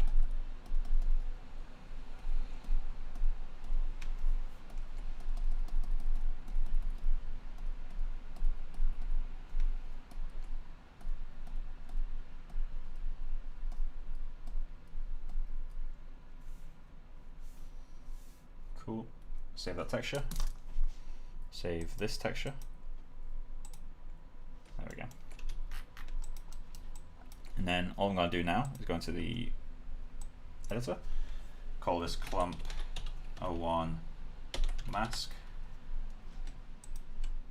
then do clump, let's ignore that for a second actually. Let's do $percentage equals, let's start with 50%. Cool. Let's do a rand value equals rand. In fact, let's add another thing. Seed equal 1. 0 to 20, I guess. Why not? Let's do rand 0 to 1 to, in fact, let's do 0 to 100. Oh no, 0 to 1. And then $seed.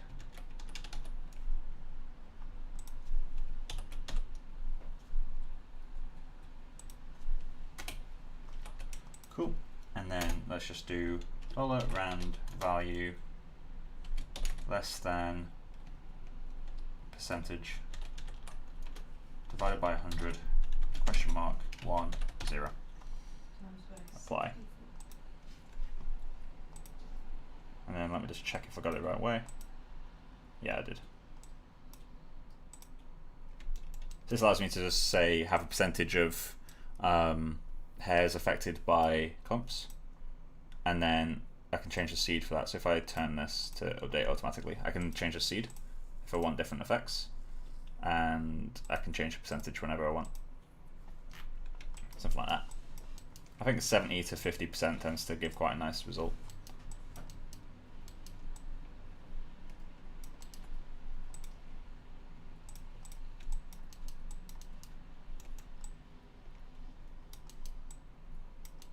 So I'm going to need to do a width map as well. I'm also going to need to scale up the guides a little bit. There's a lot of things I need to do, come to think of it. So let's create a cut because we don't need subclumping for this. That should automatically be fine. I'm going to multiply this by C length. Multiply by $C length, is it? There we go. So if I set this to, there we go. Multiplying it by C length just allows the hairs to be cut relative to the length that they are, rather than being cut in world units, which is really helpful. I need to do a bit more work on the guides. I'm not really too happy with this area. It's very flat looking at the moment. I also kind of want to add some guide clumping. So let's go guide. In fact, actually, before I do that, let's save the scene. Cool. So generate, guide, save.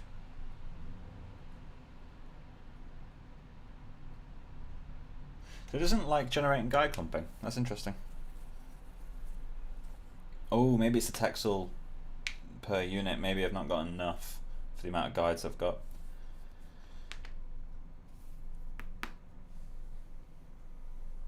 That might be the issue actually. Maybe texels per unit has to go way up. Just because of how many guides I have. Let's just leave this going for a second.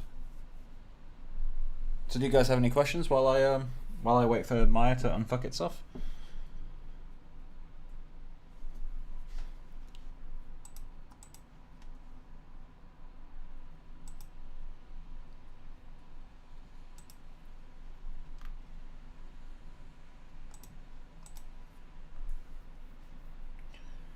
on, Maya. You can do it.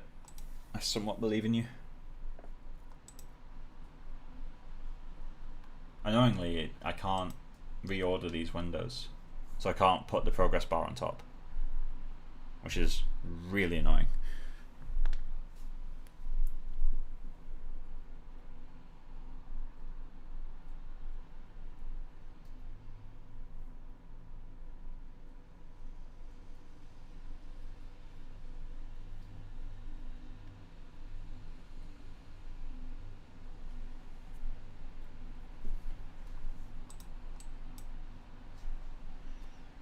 My RAM usage is slowly climbing. I'm going to get a drink while this calculates. Do you want a drink, Becca? No? Right, have some Coke? Is it up or in the kitchen? You sure it's in the kitchen? Yeah. Turn around. On the floor. Oh, on the floor.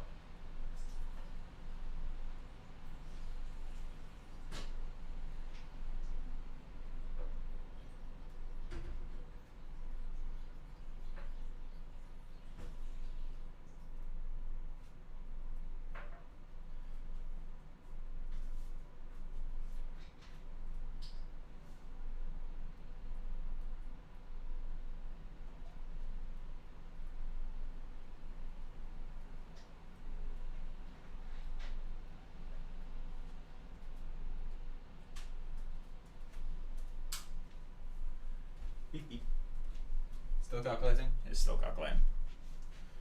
I love it.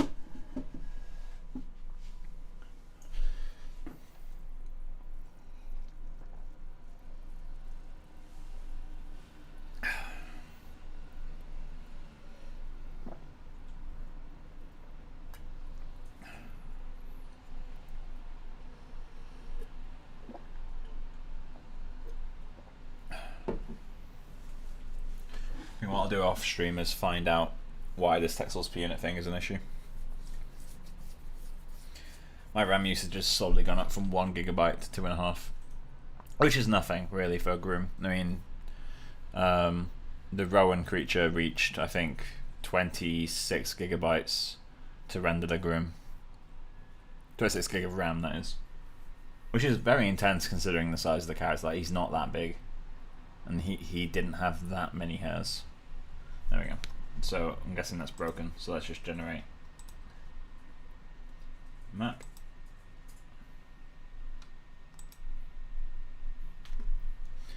So we got a cut. Let's add a noise.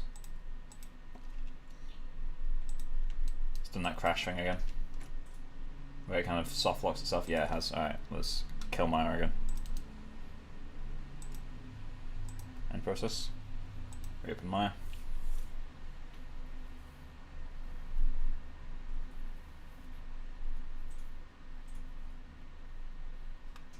I just need to stay away from guy clumping for a while, which might become an issue when I'm doing the braids, depending on how I do them. Come on. Also, I must have some seriously heavy plugins loading at launch, because Maya's always super slow when I start it. And the project is still set to Becca's. Set project. Woohoo! FKA twigs, right. I need to, where is it? Edit, where was it? Windows, preferences.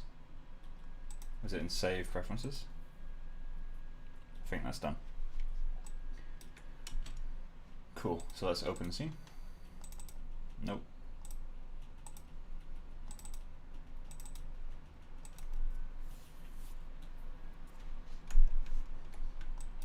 There's the noise. It's beautiful. XGen. Modifiers. Go into my magnitude. Going to load an expression that I've already created. I'm going to go to noise magnitude. There we go. And let's just check that this is set up to work. Yeah, there it is.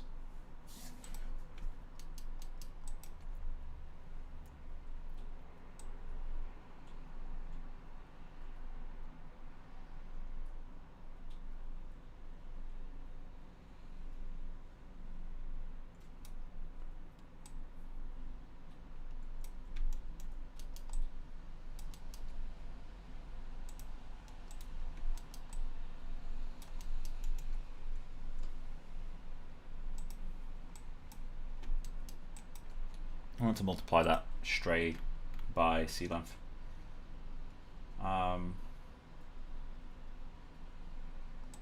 Let's put U in brackets. I don't need brackets, but I tend to find it visually easier to use. Multiply by C length, there it is.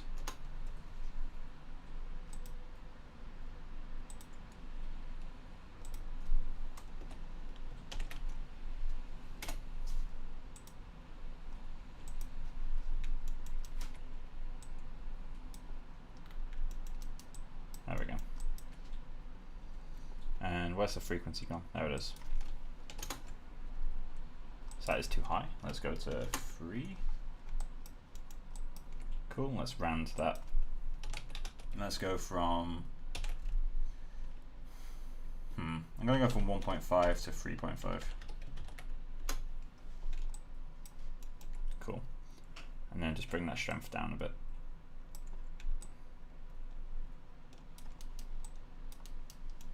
So once we've got a width map and a nice density map, that will start to work. Turned off only parameters in view. Turned off tube shade. Kind of curious to see how this works. I'm going to create a material. PXR Marshner. PXR Marshner. I'm just going to call this PXR eyebrows. Eyebrow. Let's call it PXR hair eyebrow map. Let's create a PXR hair color.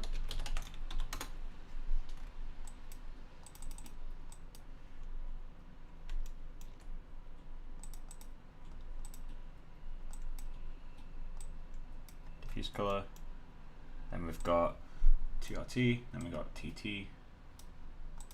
And melanin wise, I'm just going to slap this up quite high. Let's say 0.6, 0.7 maybe. Let's assign our material. Assign existing material. There we go. That will replace the viewport with Lambert, so let's go in to fix that. All we need to do is create a hair tube shader.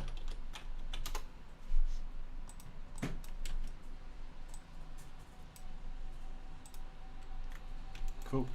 And just assign you there. So this is our preview material, this is our render material.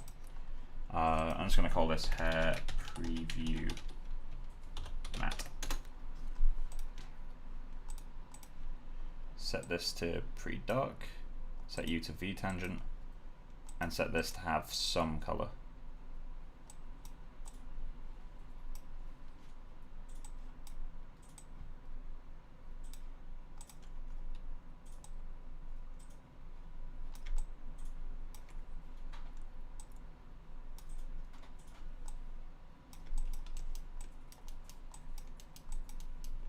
Cool. So now let's select the, well, let's save actually. So this is without width maps, without any nice, well, without any refinement, to be honest. It's pretty bad, but it might work from a distance. So let's check that. I just need to select the head. I'm going to turn off subsurface just to really speed things up a bit. Pixel skin, go to subsurface. I'm just going to set diffuse blend to 1, and then I guess save the scene again. Go to XGen, file, export patches for batch render. Animated is off, that's good.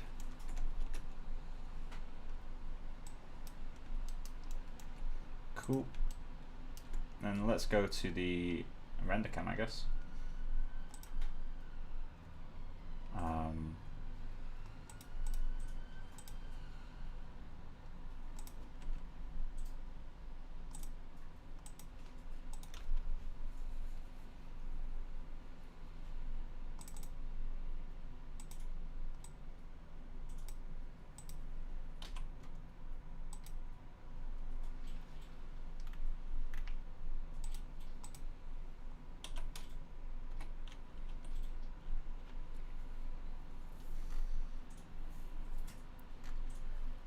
So we're going to have quite a lot of intersection issues, which is something we're going to have to figure out how to fix.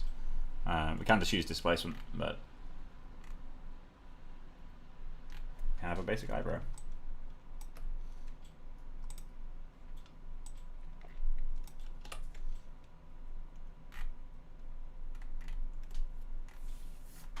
But yeah, the clumping is a bit too intense. Hair width obviously needs a lot of work. The line itself isn't great. Noise is too low frequency. We need some per hair breakup. Or I can do that with another noise. If we turn some surface on, we'll probably have some really interesting stuff around the roots. But I'm not too worried about that. But yeah, there we go. That's a basic thing.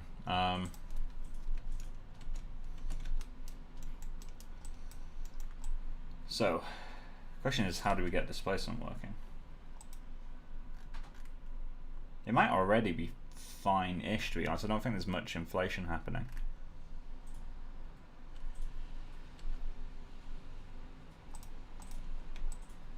A lot of these holes are actually in mesh. So how can we get rid of those holes? Generate a seed, let's try. So we could just try different seeds.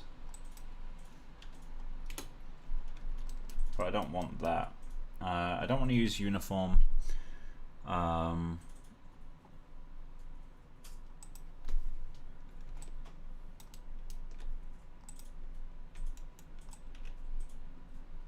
think guide work will help a little bit.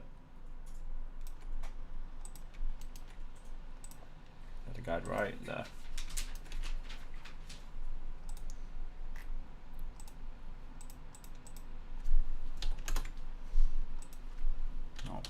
.8.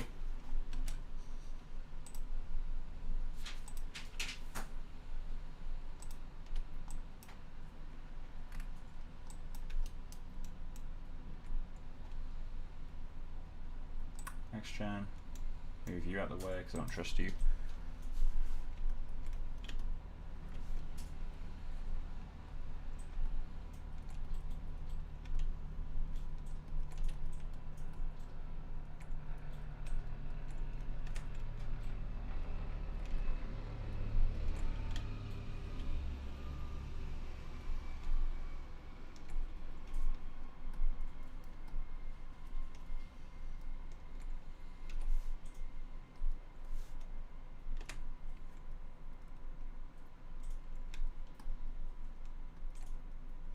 There we go.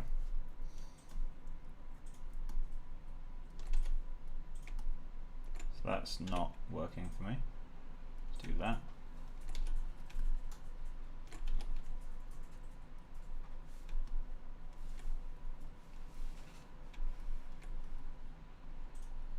There we go. Same thing for you. We're gonna need some more guides in that area. So let's just add a guide right there. And let's add a guide there while we're at it. Cool.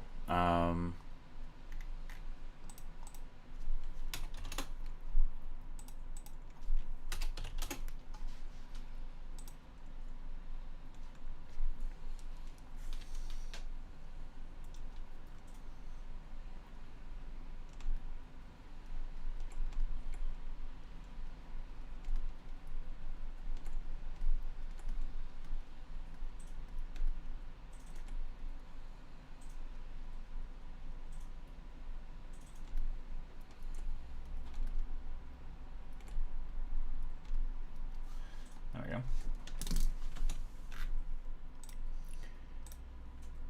So let's get the reference up.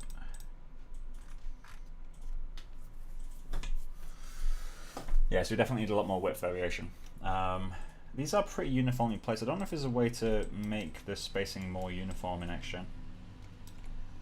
I don't think there is.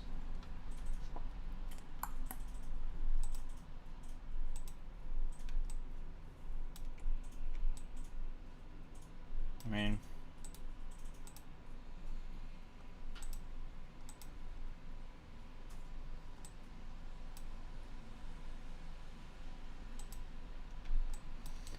is there a way to do a map to define that? Has to be, right?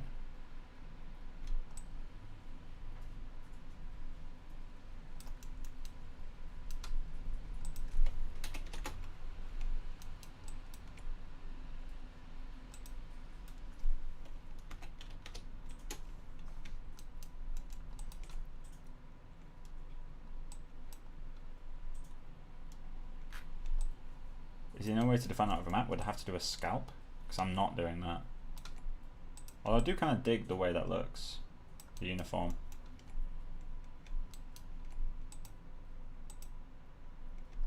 Kind of cool. The eyeball.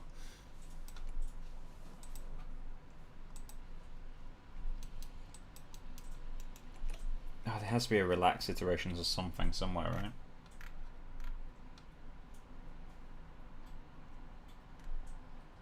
I fear there might not be.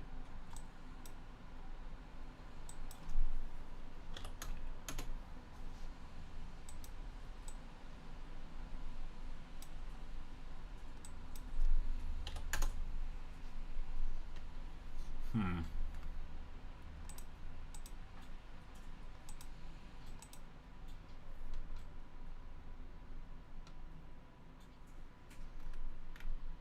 mean, we can always use the more hairs at like specified points thing, but I find it never really gives me the right result.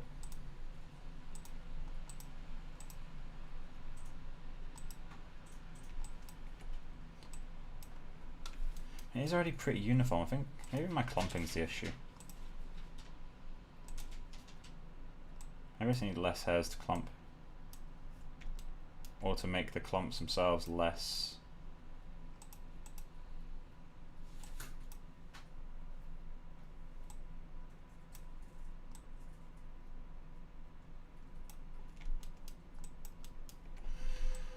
So it is a clumping issue.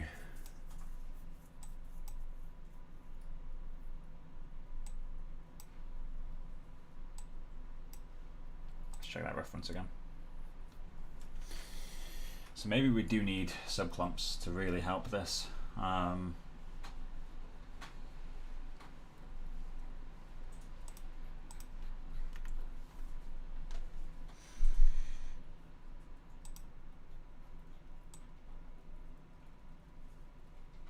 Because that seems pretty uniform.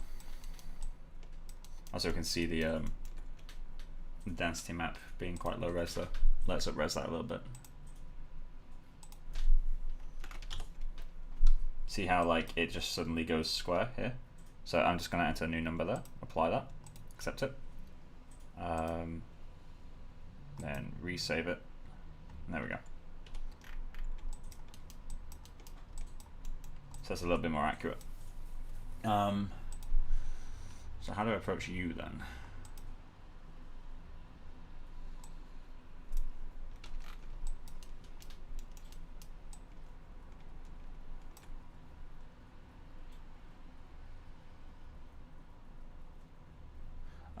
Yeah, so basically the issue I've got at the moment with the length, and yeah, well spotted Panav, it's something I've not done yet, is I've generally speaking matched the length of the hairs with the guides. Generally, it's not going to be perfect because it was quickly done, but generally speaking it'll be a pretty close match. But then I'm adding a cut, which doesn't increase the length of hairs, it only removes. So overall they're going to feel shorter. So what I tend to do is just scale the guides at the end. You can also go into the length and set this to higher than 1, so it's like 1.2, which might technically be easier, but I prefer to do it in the guides. Although I might keep that for now because that will help with the coverage a little bit. Let's just go into modifiers.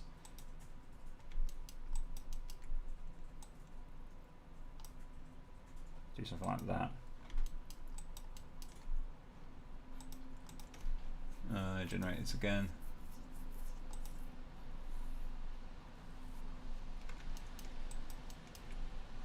Do we need any noise on these? I think we do. We need a little bit of noise in the clumps.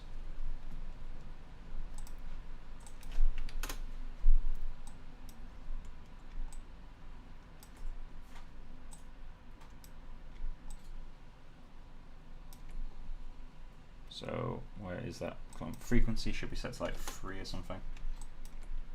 Maybe not 3, maybe something close to 2. And then this can be rand 0 to 0.5. And I think they're a bit too uniform. So let's go into set maps, set masked 0.8. And what that will do is it will generate at 80 density, but then delete 20% of them. So that gets rid of the uniformity, because it's deleting at random. That feels a lot better instantly. It also makes the clumps slightly bigger, which we may or may not want. But yeah, so I think they are still generating in quite spaced out ways. Ooh, unless, is it pulling them through the mesh?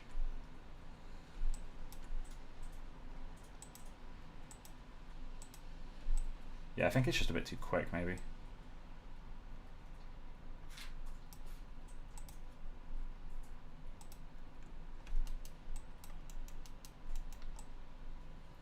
Should I get a width map in there? I think we should get a width map in there. Okay, so let's go into primitives, go down to width, and then so this has a value of 0.015, and when I paint a map, I don't want to be painting values like that, so we will get a little bit weird here. Let me just go into this guy. I'm going to copy paste this. Go to here. So this is something I've never tried before. So forgive me if this doesn't work. Width mult.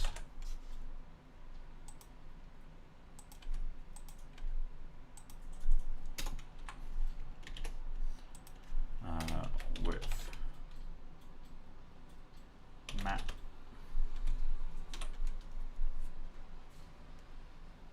For eyebrows on 101 width.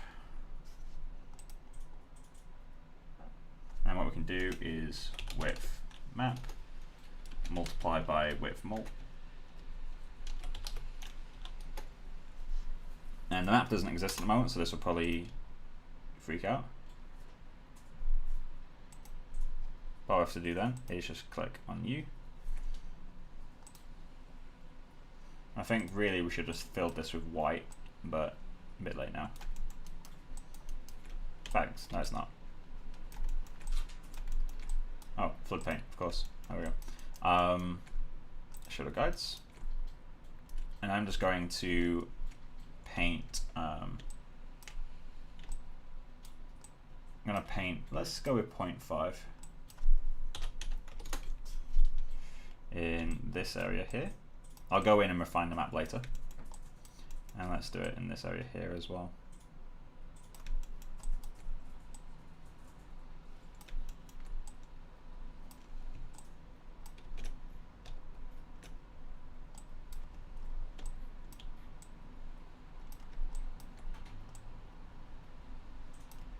There we go.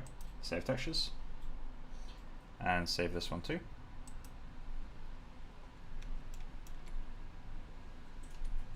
There we go.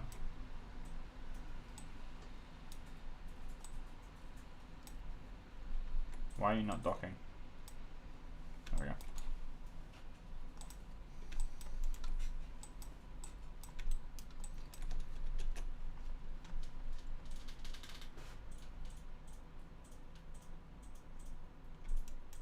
Let's check the hair count log.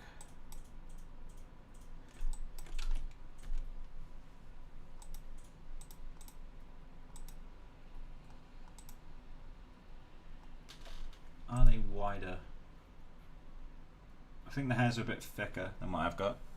So let's go into my width mult that I just created. And set that back up to 0.2. So it's 25, well, 30% thicker.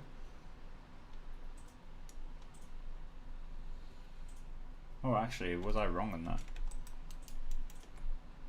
Let's just reduce the density a little bit. Let's go to 150. I need to play with the density out here, I think.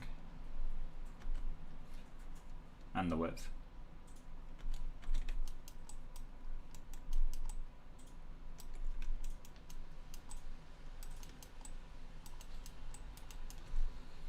So let's go into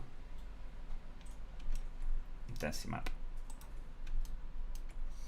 And let's replace, so this should be 0.25, so I need to replace the outside edge with 0.5.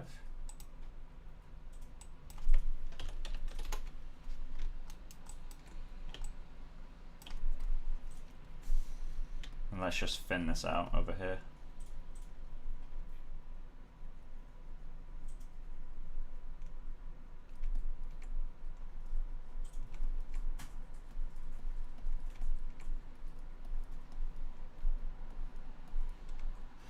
to replace the 0.25 with 0.125 because I think this kind of scraggly outlier area is too dense.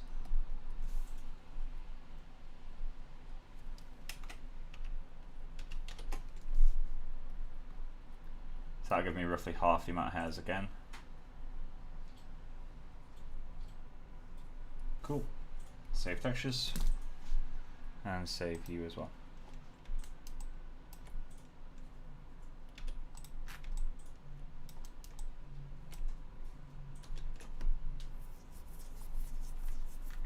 Right, I think I should start blocking out the other eyebrow. Otherwise, it's going in the stream with one eyebrow. Let's try though doing a quick render.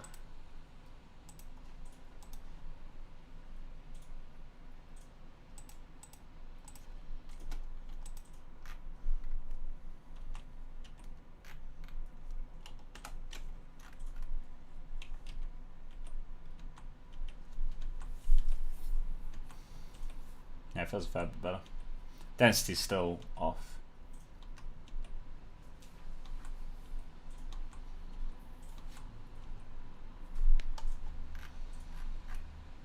I think I need a higher frequency breakup in that. So let's just go in and add a super fine, like super fine noise.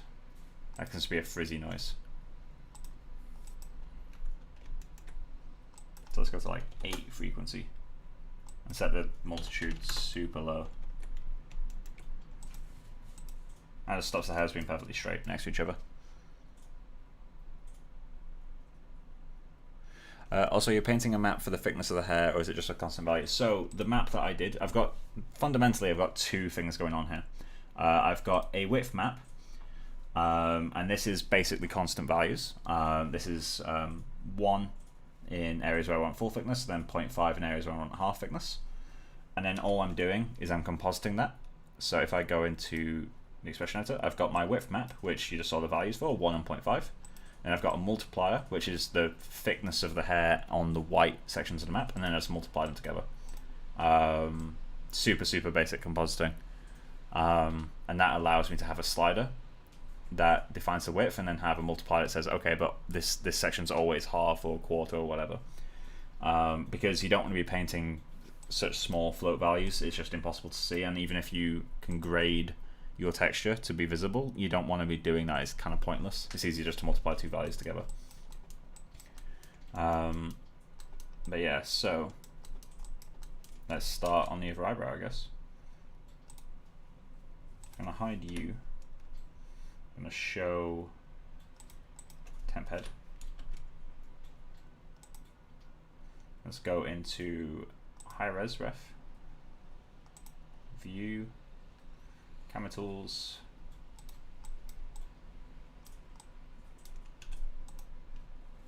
cool. So this is a paintable mesh already. So let's just go into generate, paint effects tool.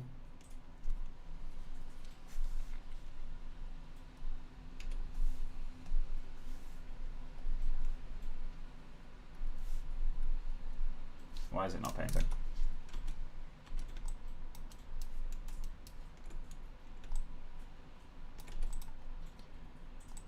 Generate, make paintable.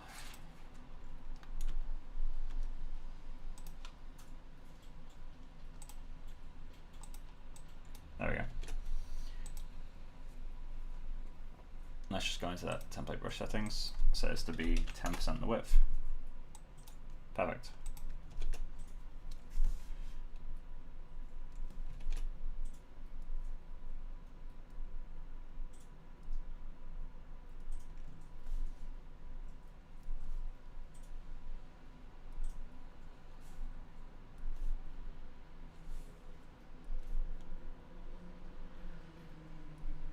So something I'll have to do at some point is get this soft hair that goes all around the eyebrow. That'd be quite important to getting it to feel right. Remember to save. Has it been a while since I saved? Mm-hmm.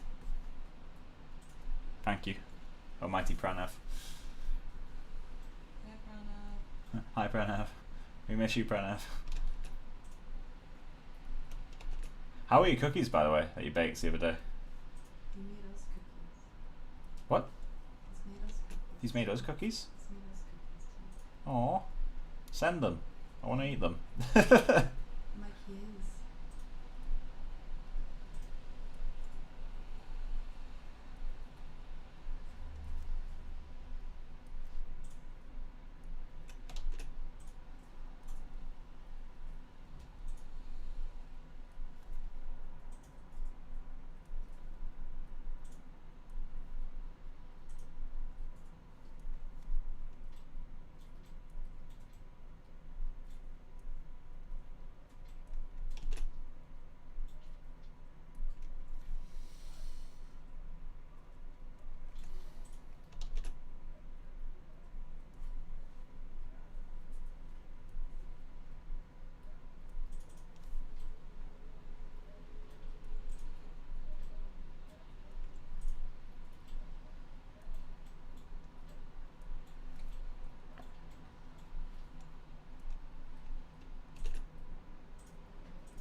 This is the most like relaxing part of grooming, I think.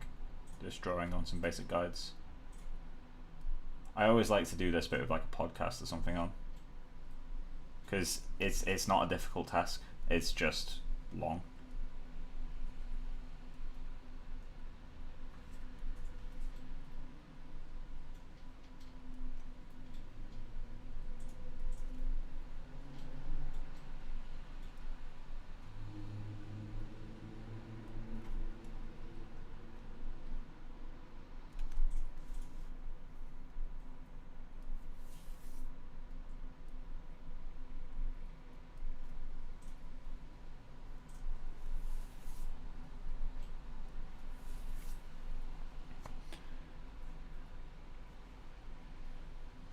I'll bring them over sometime this week. Perfect.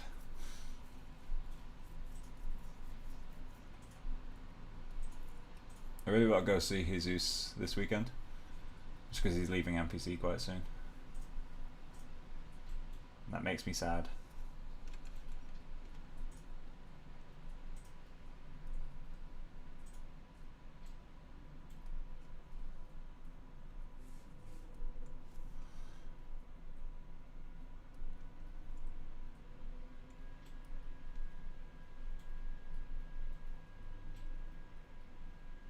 Fudgy cookies. That's perfect though. I love fudgy cookies.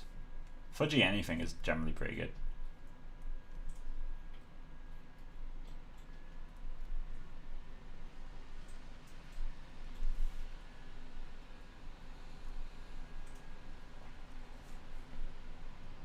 He came over to your house to get the whack-on. Oh yeah, his he had an Into Us free, didn't he? And it's finally died. His Into Us free is probably almost as old as me.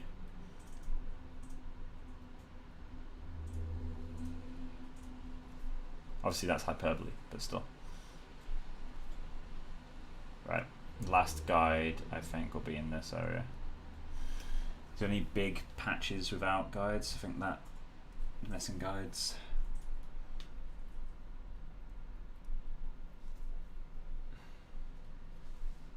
I think that's pretty uniform.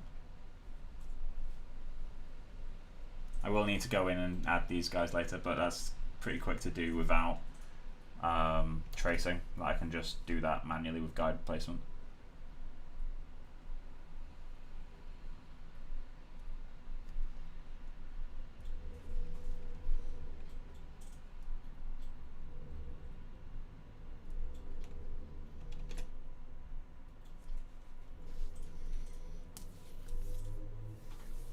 Oh really? Reinstalling Windows fixed it? Why?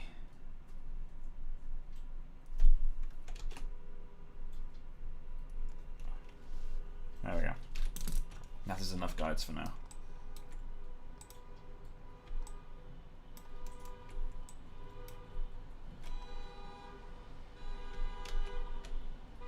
What are they honking for? I feel like I'm back in Bangalore. All the horns outside. Convert paint effects to curves.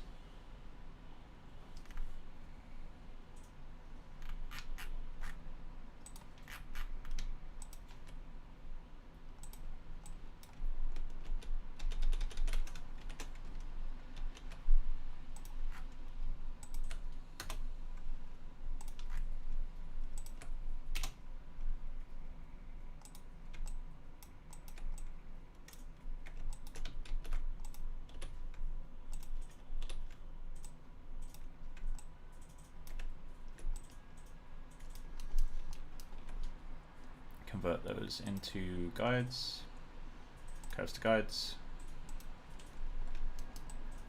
Oh, I probably should have rebuilt them first. Alright, so let's see what the CV count's like. That is what the CV count's like. That's how many CVs they have by default, which is why you want to make sure that you rebuild them. I can just rebuild them now.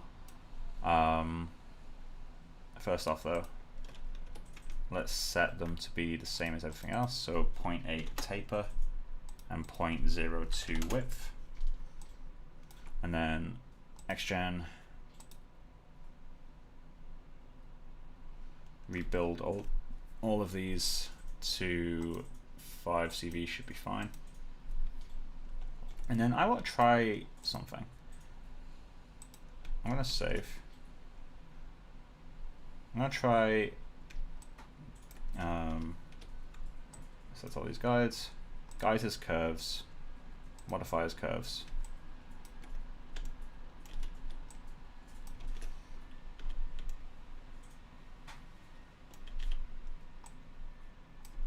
That doesn't work the way that I wanted it to. But okay.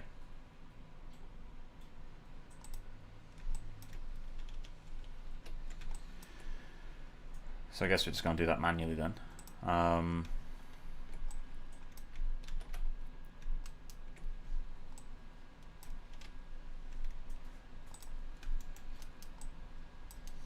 So, big boy brush.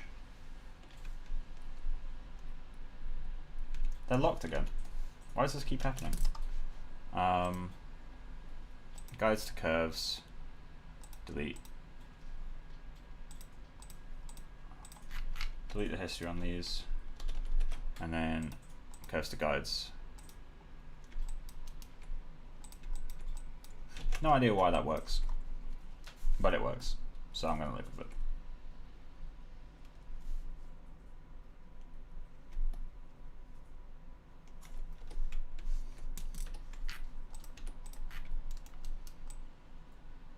Cool. So now I need to go through and correct all these guys one at a time. The fun part. Before I do that, I guess I may as well block out the maps. So I've got a few maps that I'll need to paint. So let's go, say, to 1 and just draw the full area. Just going to the roots of the guides.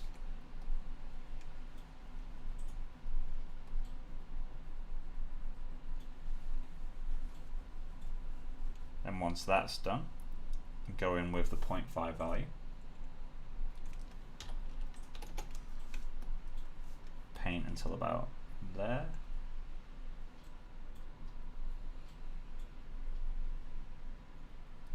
Cool. And then I need 0.5 like that at the edge.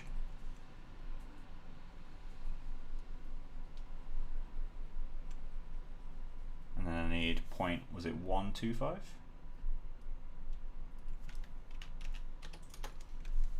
And that needs to come and do this.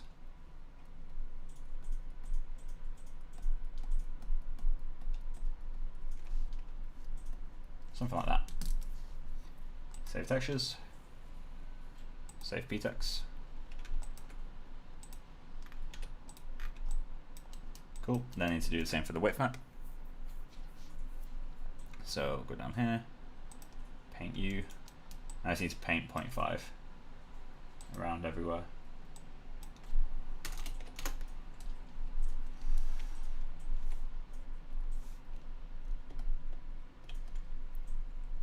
I need to turn off stylus pressure again.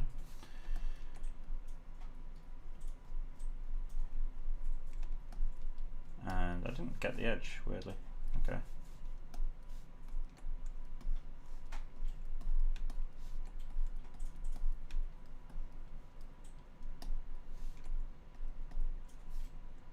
Save textures. Save Ptex. So now we've got the width. And the final thing we need is the clumping map, right?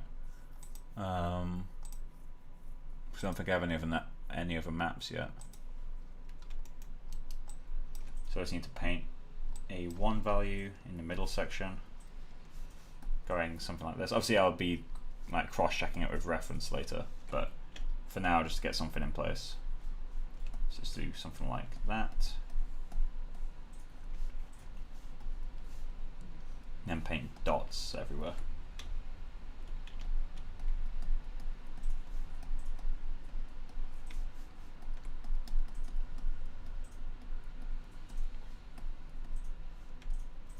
There we go.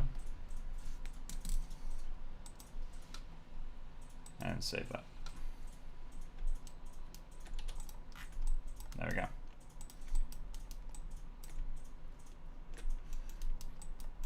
So I might copy what I've done for the map on this side, because that feels a lot more natural than this side. So let's go back into density. Well, mask. And mine's just a lot pointier on that side. So let's go to black.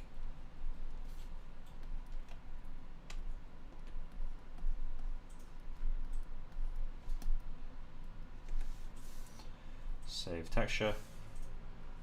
Save ptex. There we go, it feels a lot nicer.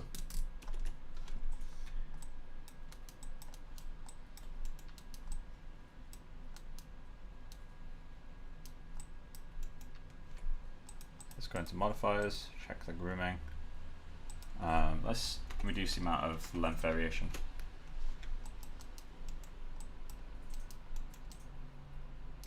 Still not convinced that's the right width. I think that my thickest hairs are too thick, and my thinnest hairs are too thin. So let's change that multiplier. Let's go 1.5 again. But then let's thicken up the thinnest hairs. So 0.5 is the current value set to, so maybe let's go to 0.7. Oh, 0.75, just because nice values.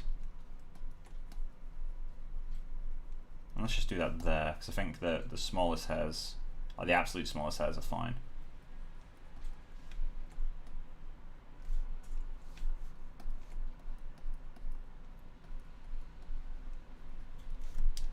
Cool. Save textures. Save texture.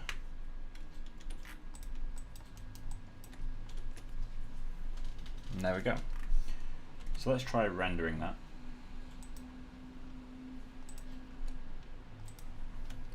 Save the scene. And IPR that.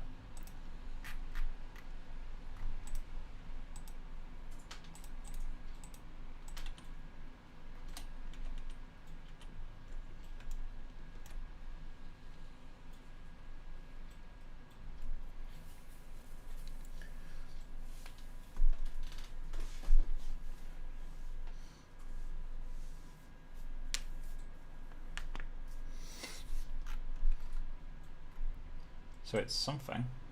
It's a start.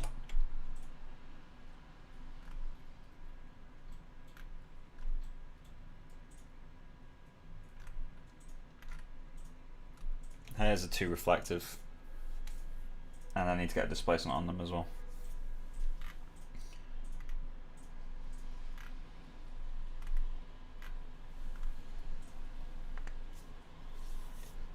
I'm going to turn the subsurface on for a second.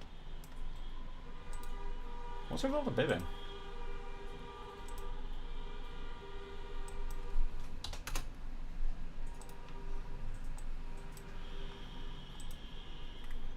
Just gotta leave that cooking for a second. I'm gonna get some water.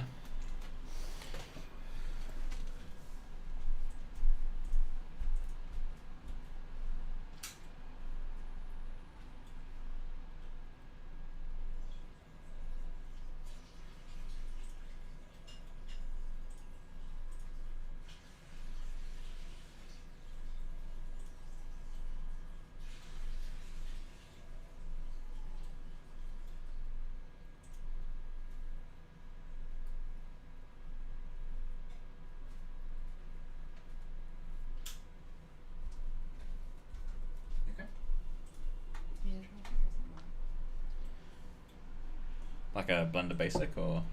Yeah. It doesn't let me select the vertex, which is in the middle of like the cap, which is really nice. Oh, really? I wonder what's going on inside. Yeah, that's what I'm wondering. So we got some basic eyebrows in place. They're too dense. Pretty sure that on that. Yeah, they're definitely too dense.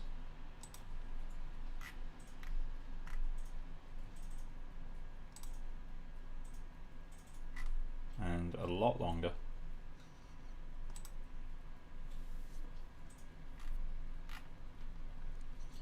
So let's kill that. Give Maya some time to think. Right, so density needs to go down. Actually, what is my current density?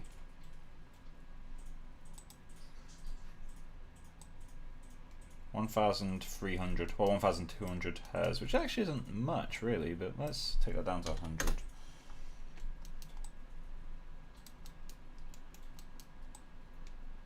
So I'll be having to refine the map later.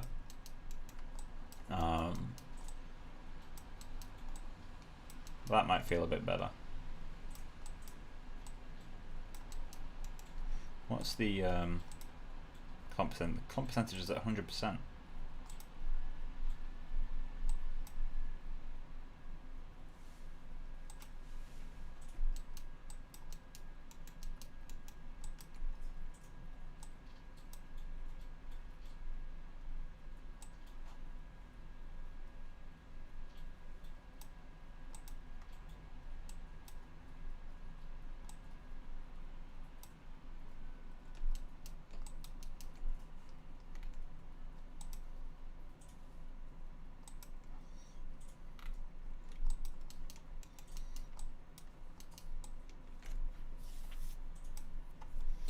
Alright, so we've got something in place. I guess it's time to start blocking out eyelashes, really. So let's save the scene. I'm going to get the head. I'm going to descriptions. And let's create a new description. I'm going to call this one for eyelashes 01 description. Using guides. And copying into the existing collection, that's fine.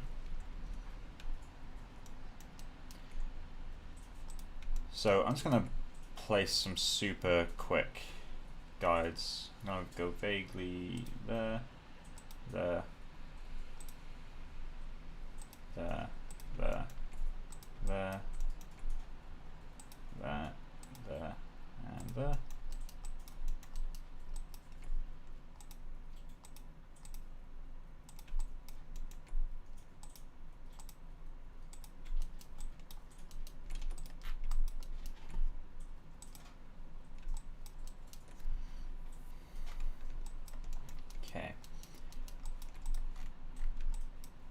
So, because this has to be crazy dense, what I'm going to have to do is something I don't normally like doing, but I do have to. I have to get rid of every face from the collection. So just go into here and remove selected faces. Oh, that gets rid of my guides, of course. Let's just select the guides quickly. Cool. Modifiers, oh no, utilities, guides to curves. Cool. So I need to go into face mode and remove all of these from the collection. And then all I need to do now is add the faces that I want.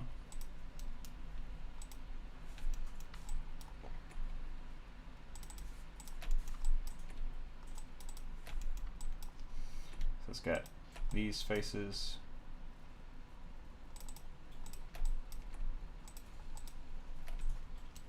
There we go. And bind selected faces. Nope.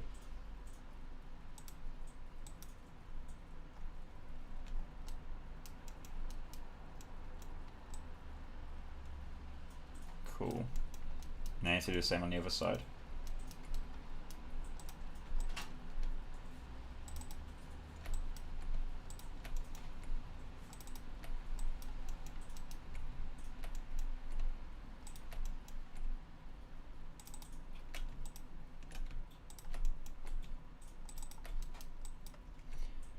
Then add those ones as well.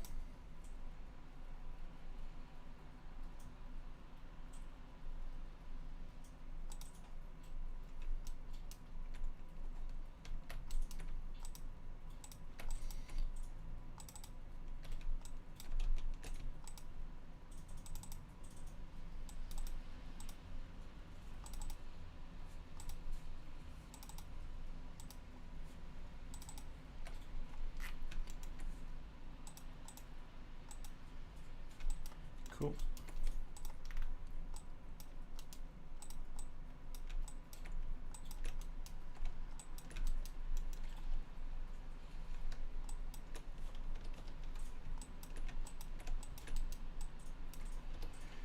Cool. Goes to guides.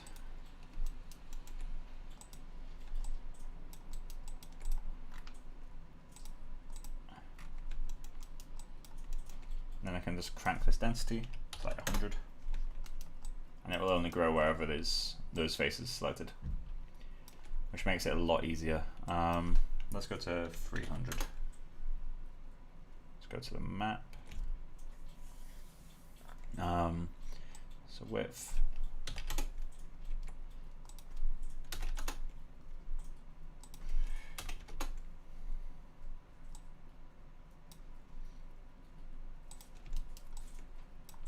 It's beautiful. Right, so for these guys, make them shorter.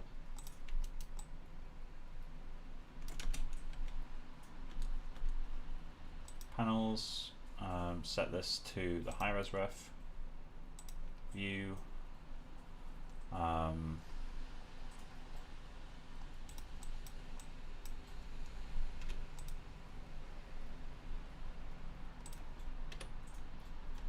Cool. And let's lock that layer. Don't need you.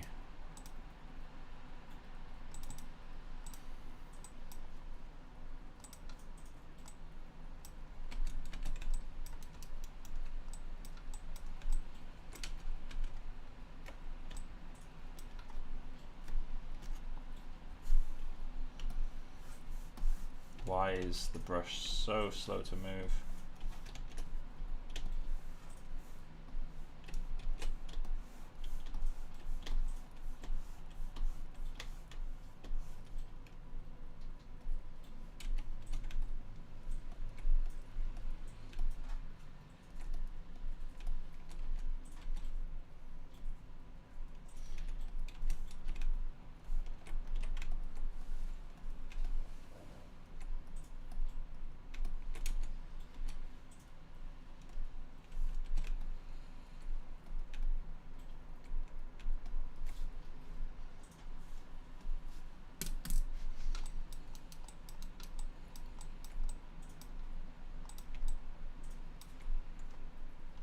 Hey Ian, how you doing?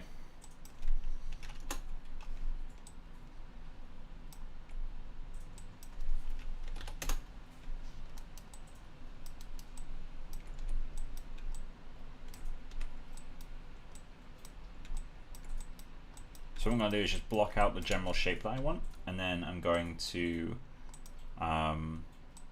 once I've got that general shape kind of looking the way I want it to, I'm going to go into the side reference and make sure the length is correct, because I do have a side reference for the eyebrows, or for the eyelashes even.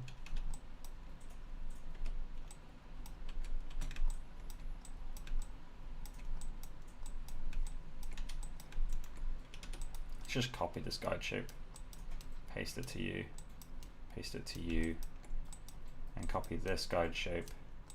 The lengths are going to be way off, but I'm not too worried about that yet.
Let's rebuild these a bit higher. So it's like 8 CVs.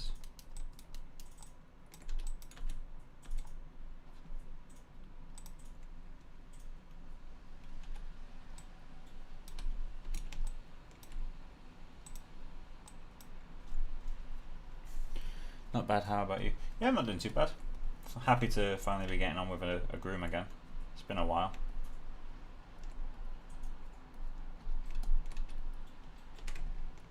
To angle these down as soon as they come out.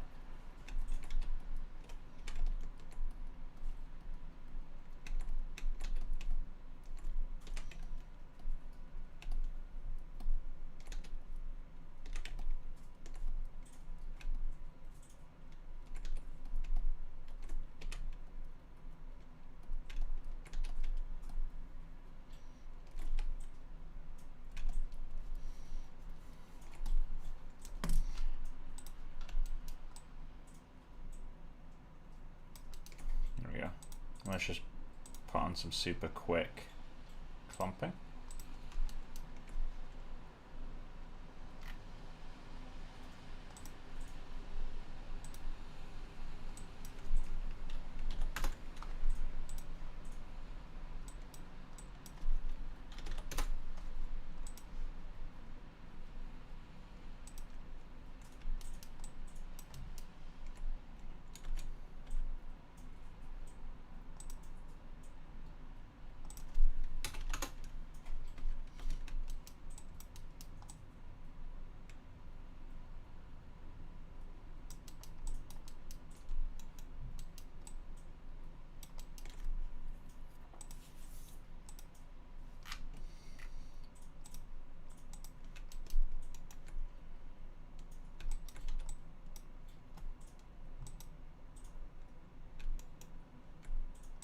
I don't think this will work, but I'm going to try to mirror the guides.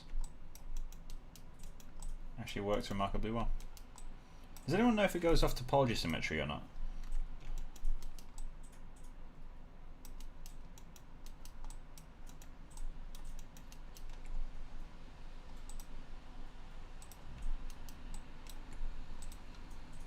Let's just throw the eyebrow material on there at the moment. I'm going to rename the material.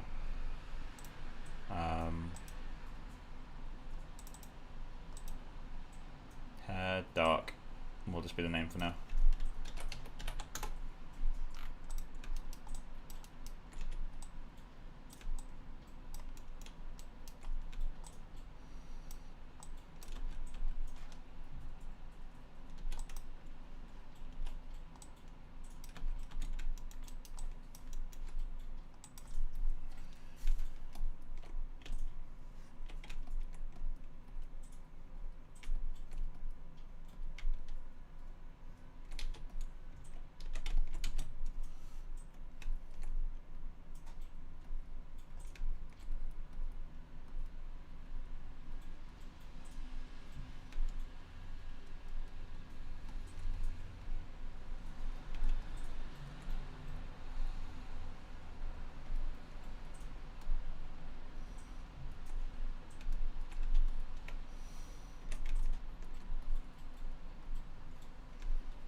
Good job on Eyebrows. Thank you very much. I'll be definitely refining them in future streams. They're currently in kind of that like semi-presentable blockout stage where everything I need is in place. And the nice thing with Eyebrows is I find they're quite a quick groom to block. They never take that long to get vaguely looking okay.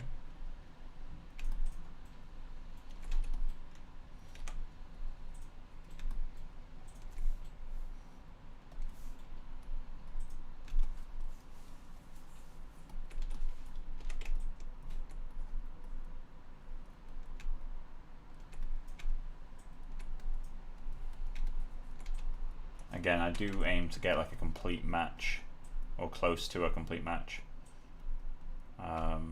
Granted, I've never done a photoreal, well, quote-unquote photoreal digidouble in XGen before, so I'm not sure where my limitations will be, which is always great fun. There we go.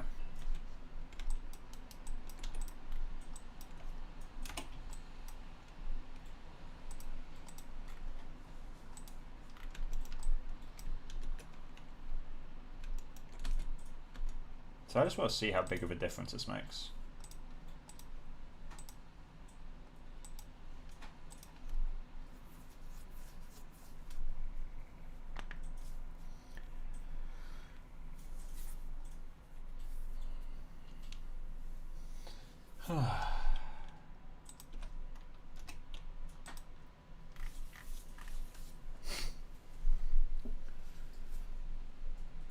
Granted, I've done no maps for the eyebrows, for the eyelashes yet, so it's not going to look good by any stretch, but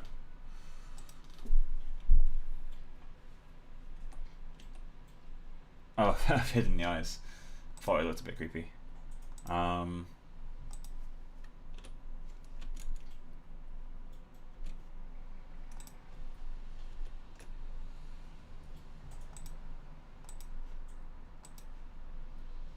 Really creepy looking.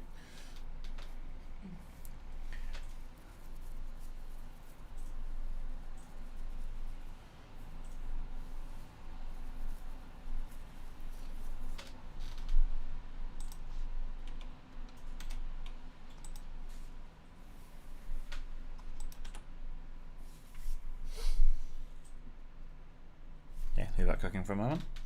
Drink some more water.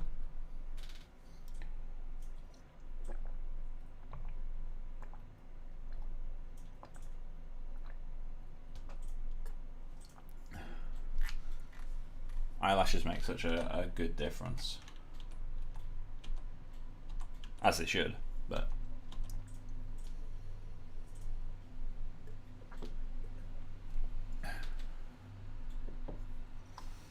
the preview render's broken over here. It's not detecting the bottom guides. That's fine, that will fix itself. Probably. I hope.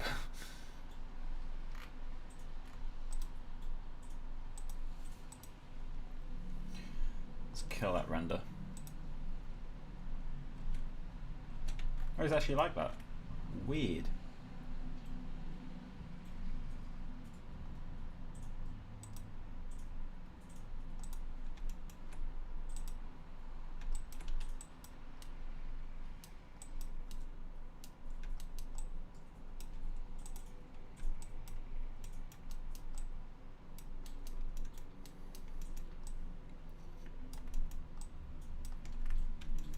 These are a bit too thick at the moment. Let's reduce that a little bit. So let's add a little bit more taper. There it is. Reduce the taper start, something like that. And then let's reduce the overall width to 1.5.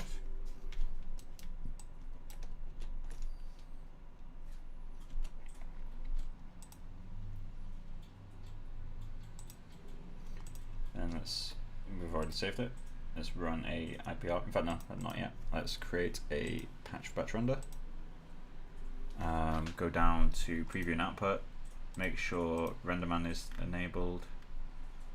Do the same for eyebrows.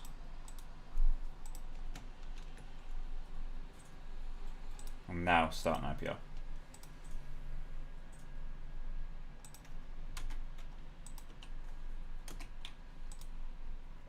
And let that do its thing.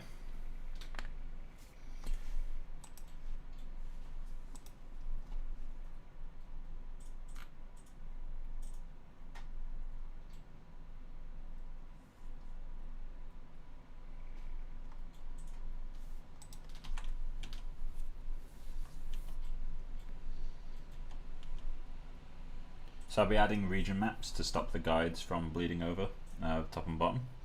I'll be adding density and width maps as well, to kind of help get that variation that I need.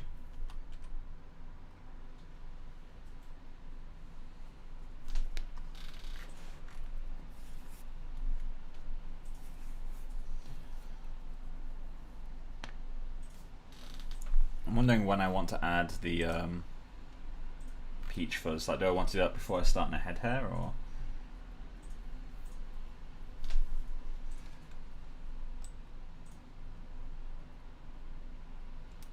Let's let it just do a second pass so everything else is a little bit cleaner.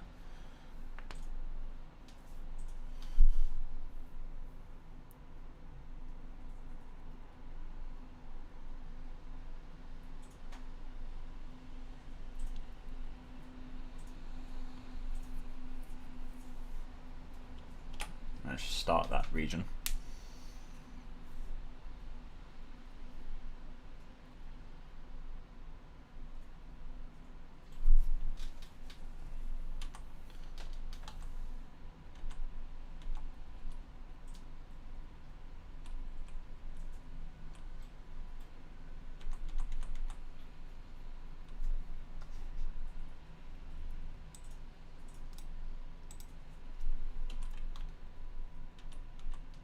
Feels vaguely human now. His hair where hair should be.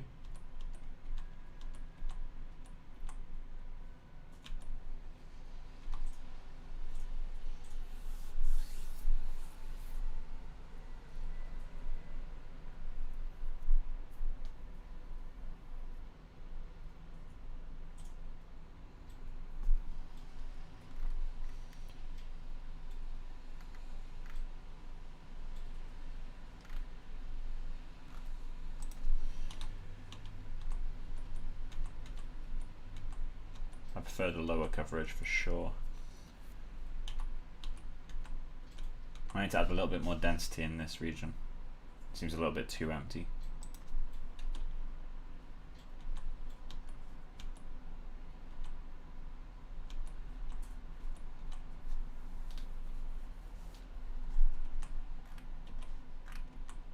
The thing is the eyelashes will give us some shadowing around the eye now, so the eyes will start to feel a little bit more bedded into the head, just through having those eyelashes there.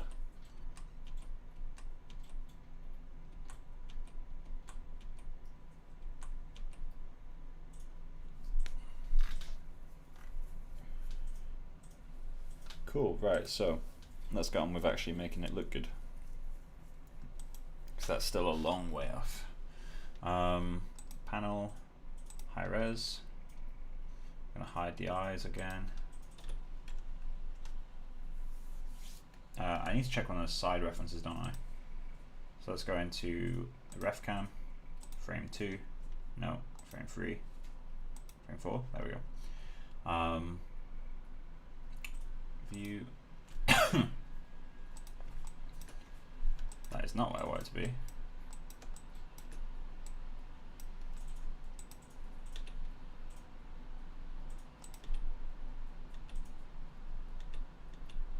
So it looks like mine are a bit too far forward.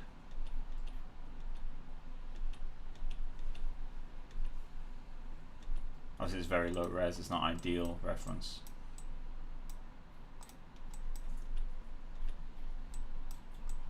Might not be long enough actually.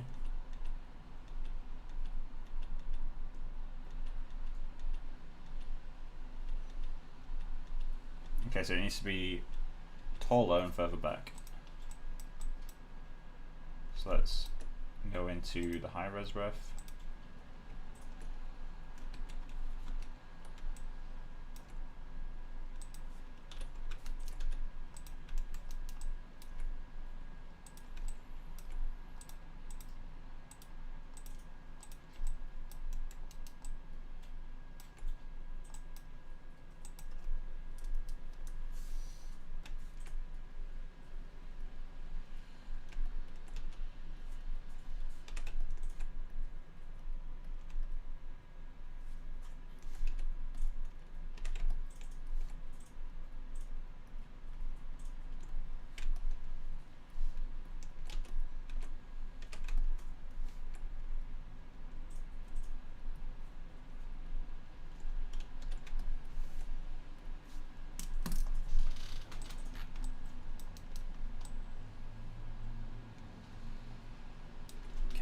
So let's get in with a width map to begin with. I'm going to go into the eyebrows and I'm going to copy paste the width, that width setup I've got there.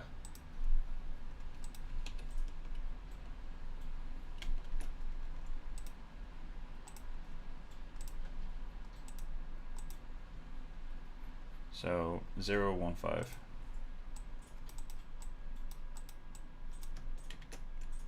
Nice, same width. I need to go into for eyelashes.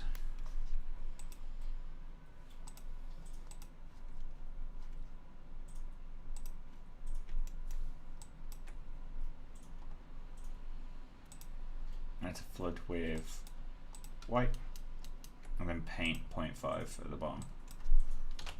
Because generally speaking, as like a base value, I'll always put a value of 0.5 for the bottom eyelashes. I generally find that half width is roughly correct. Never perfect, but close enough. And let's just please my OCD by making it vaguely eyelid shaped. Even though that has no effect on the groom. Save textures.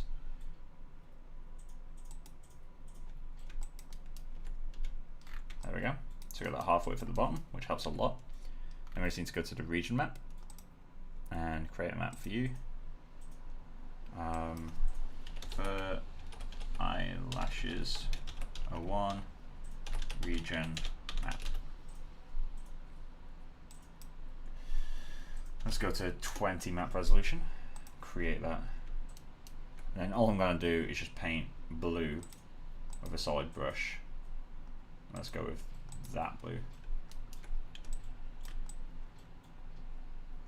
Region maps are very hard on the eye, so I tend to work on them for as little time as possible. Color blindness is not nice. Or general blindness, or migraines, or all the other things these can cause. Cool. Save textures.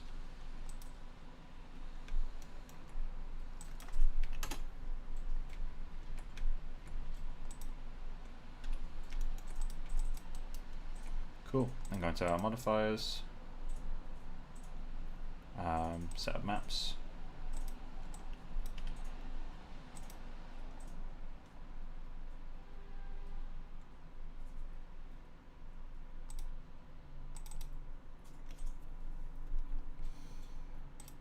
What I can do actually, copy paste this guy.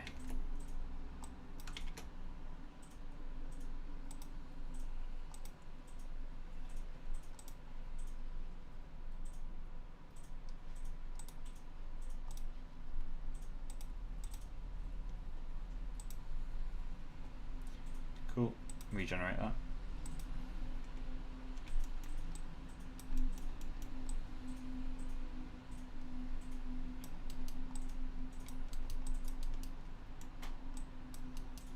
I need to do a density map as well, but I'm not too worried about that right now. I also need to find out how to change the resolution of the paint map. So let me check that actually. My 3D paint tool resolution.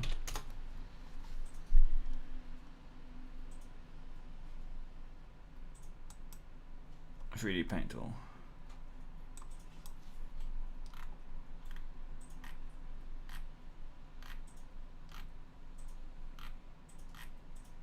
I love how ancient a lot of this stuff is.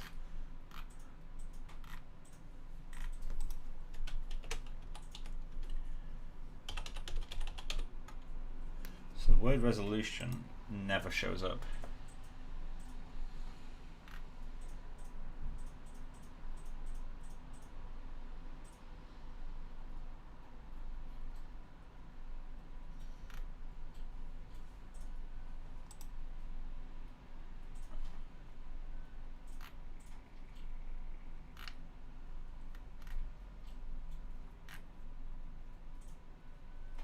Oh, that's weird.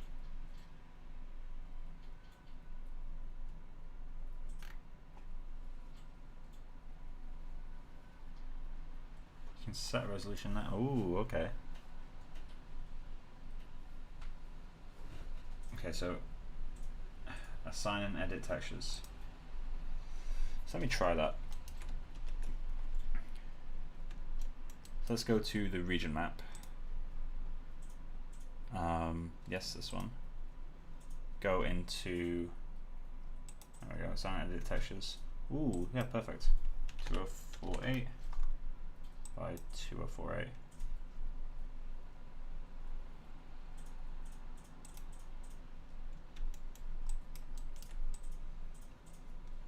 Yeah, okay, cool. That's how I do it.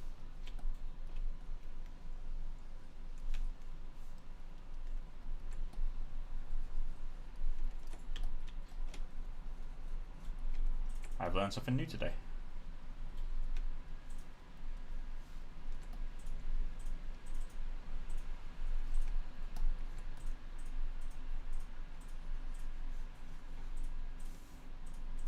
Save textures.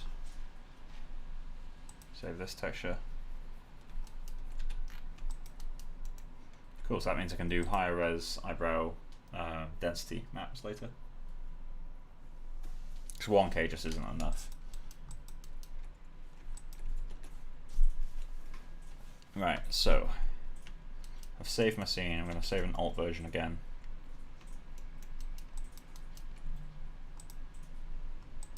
Modifiers. Let's do some guide clumping. Does it break? It does not. Alright, cool. So we can go really heavy on guides. Because eyelashes are really hard to match. For now, let's just generate that again.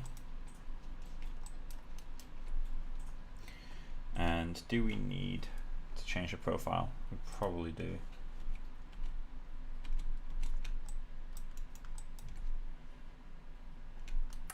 Yeah. So more of you.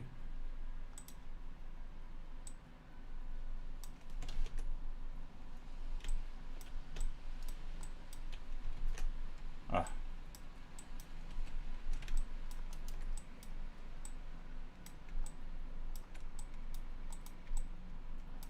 So I'm going to turn off lock length and work with it like that.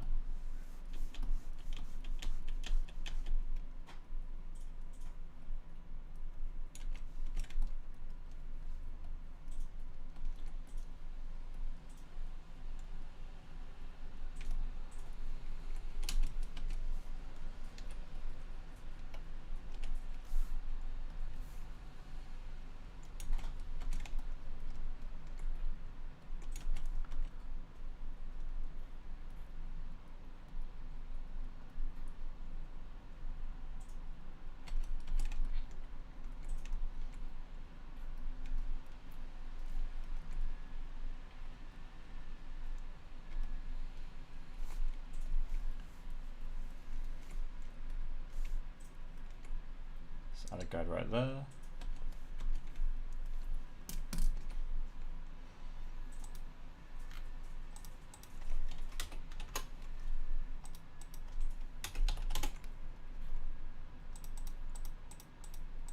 Come on. Okay.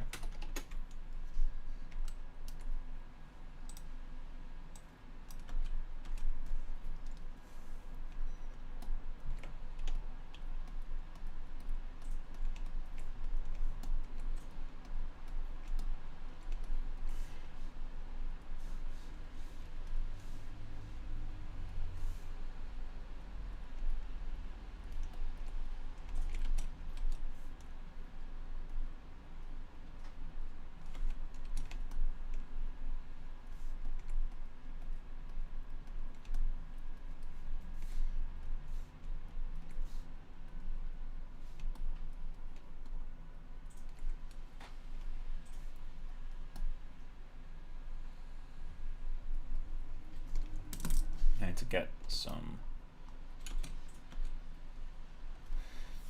Let's get a percentage in there. Load expression.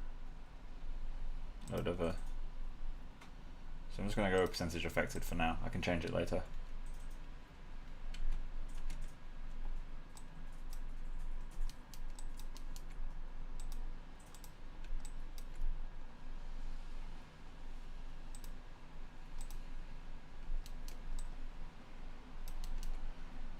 Let's add a nice cut. Multiplied by C length.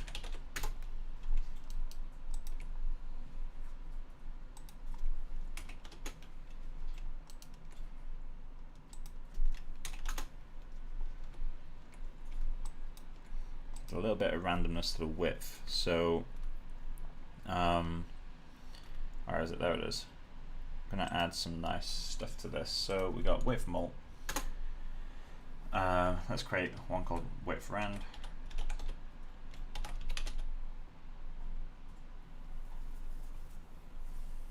which will be a random value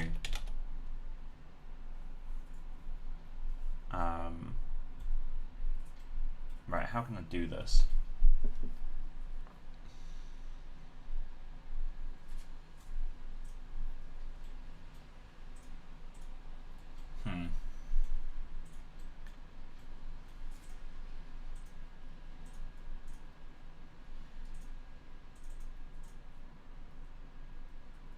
Random value between 0 and width mult.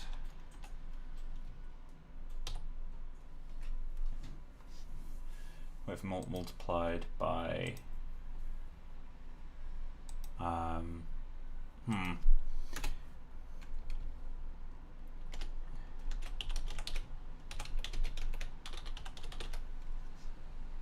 just want to mount. Is it 1M or 2Ms?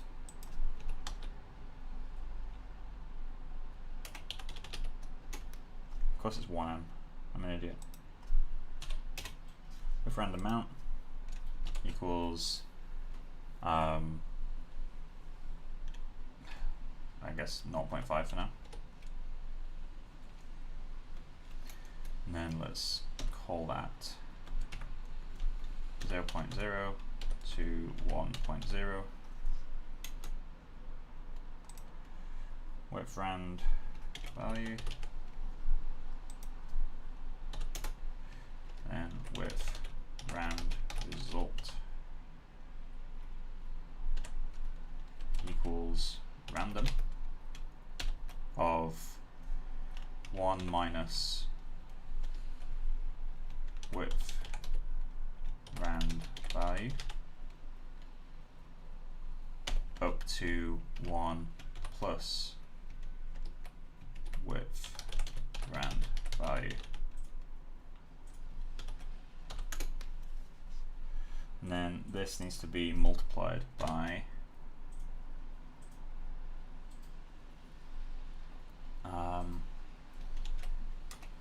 multiply that by width random amount.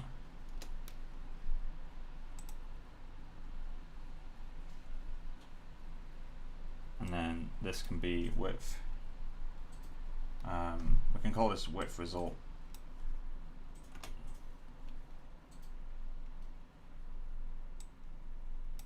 Now width rand result has to stay.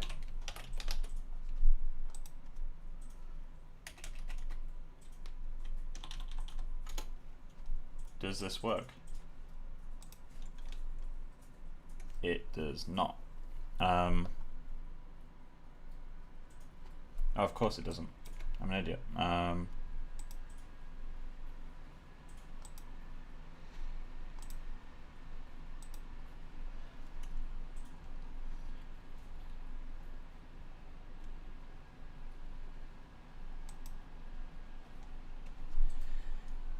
This needs to be, it doesn't need to be 1, it needs to be width mult.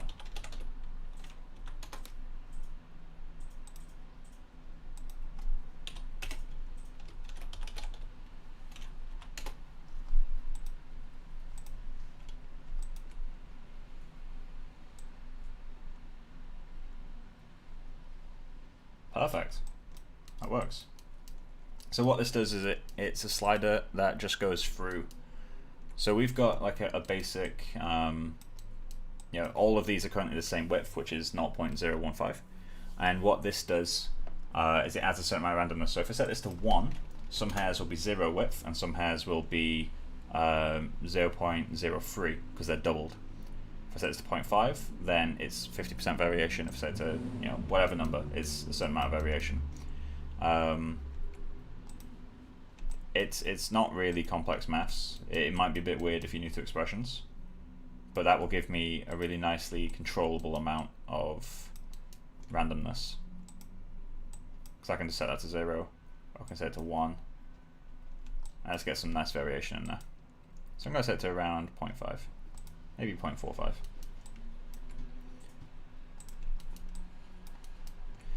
So let's go into there. So these are all the user variables, which is kind of shown by the hashes. And then all I'm doing So I've got my width map, which we can functionally ignore right until the end. Our width mult, which is our actual width value, which maybe I should rename that to width value, but nah. Then we've got our width random amount, which is from 0 to 1. To get a random value, i.e. how much, this will give us one value between 0 and 1, and that value will be what we will add or subtract from the actual width. So this will output, just a positive number, which could be, in this case, 0.0075. And then all we're doing is generating a random where we get the width of the hair and subtract the random value, and then it goes random between that and the width of the hair plus the random value. So that will average out because it's the same value being subtracted and minus. That means overall the general width stays the same, but we have variation. It's not mad complex, but that would be quite difficult for anyone who's new. So I'm going to save that expression because that's quite helpful. And is that where all my expressions go?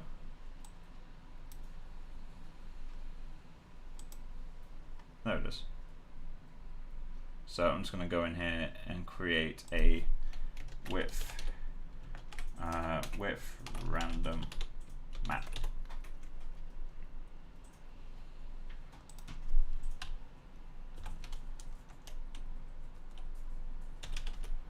There we go.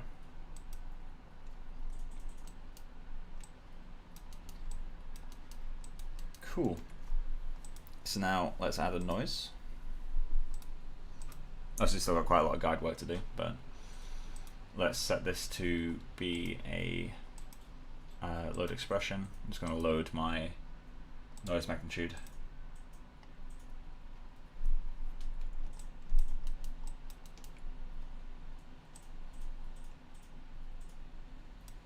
So this frequency should be like 4, no, 3, nope, 2. Yeah, that works quite well.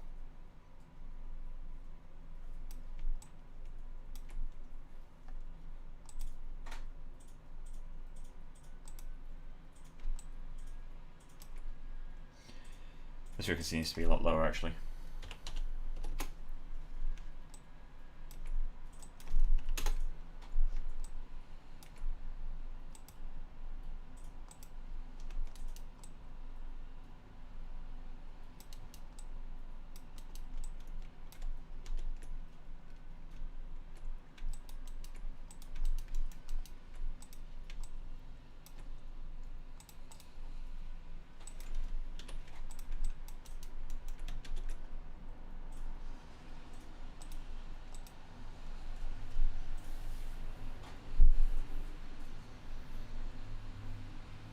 Give this a second. Should probably limit the number of CPUs this can use.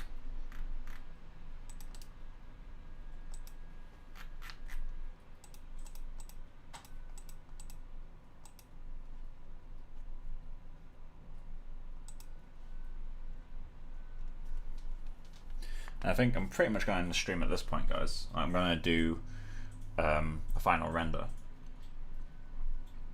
Looks like it's working.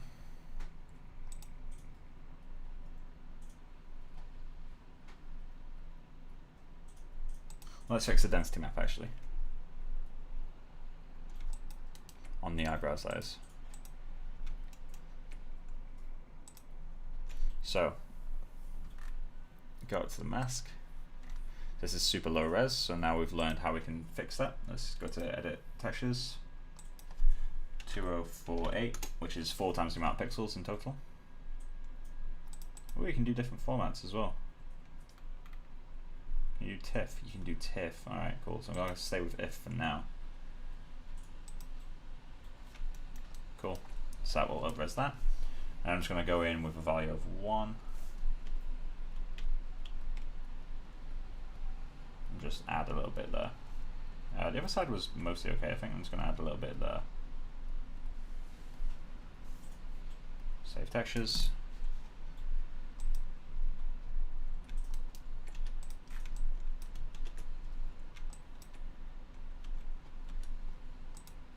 Panels, render cam. And let's just do a preview render.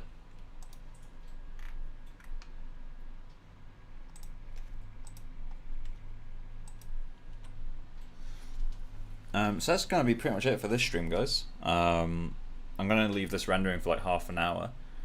We got quite a lot more viewers than normal, I guess because I posted it to an actual grooming group.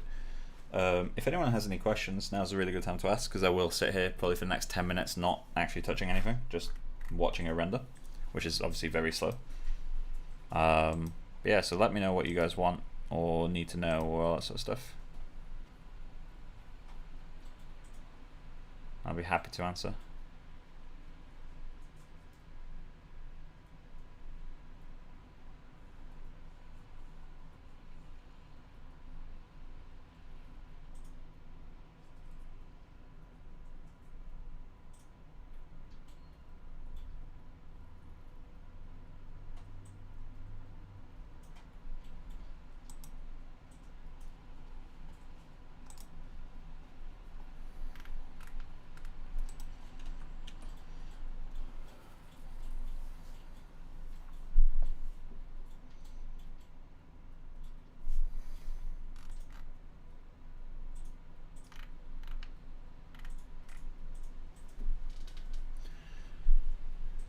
How do you manage your files? As in like my Maya scenes? Or my XGen files?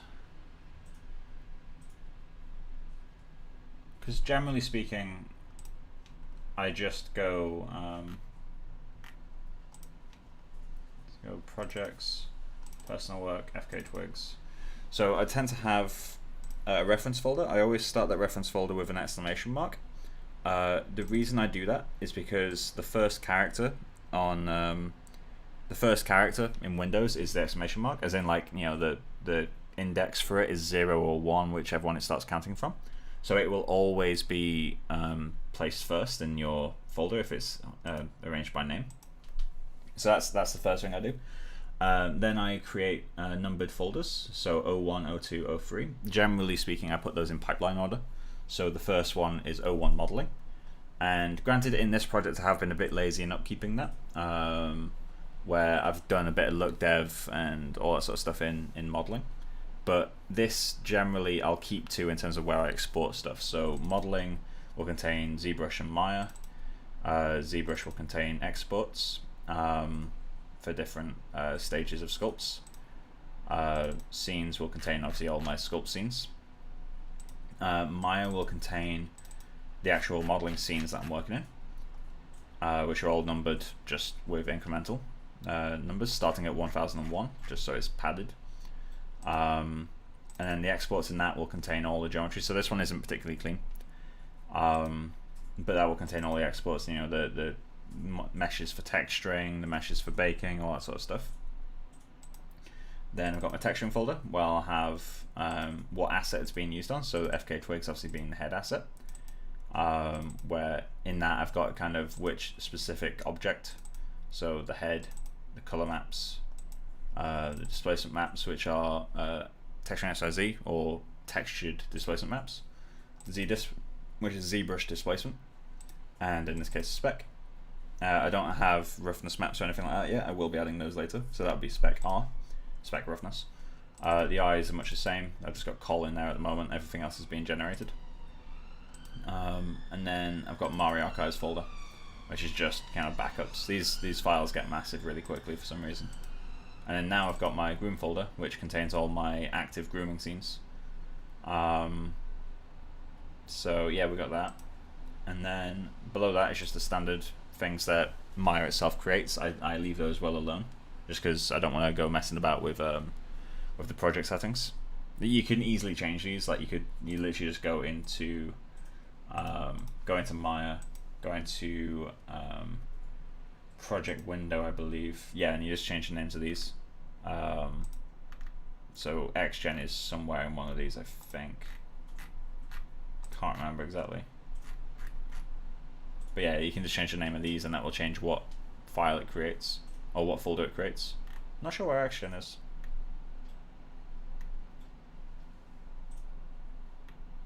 But yeah.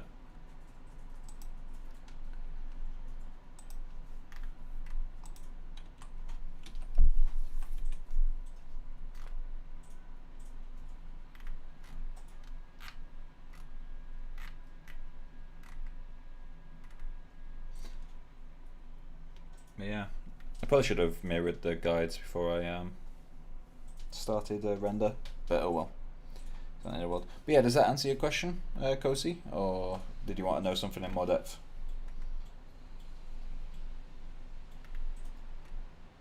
I'll be back in 1 second, guys.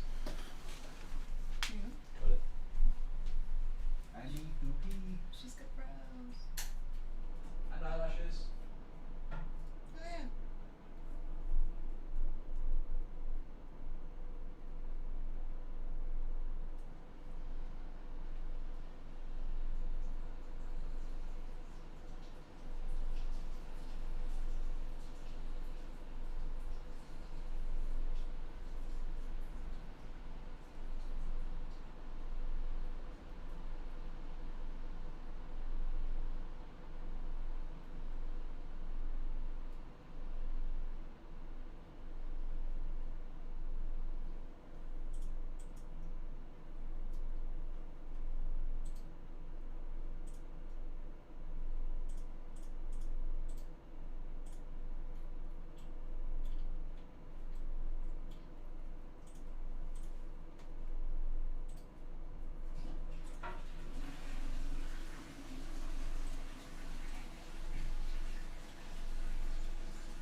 Want to see what I'm doing? What? Where's that? Oh, that's cool.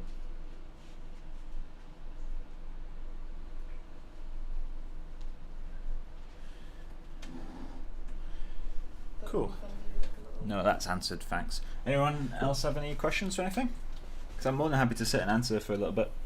I am literally just going to be waiting on a render for the next half an hour, maybe even 20 minutes, if I'm lucky. Granted, I'm not going to stream that whole time. If no one's asking any questions, then I'll just end the stream. Thank you for everyone who's joined for the first time. I know there's quite a few of you who haven't been here before, so thank you very much. Do you mind if we put the fan on tonight? Go for it.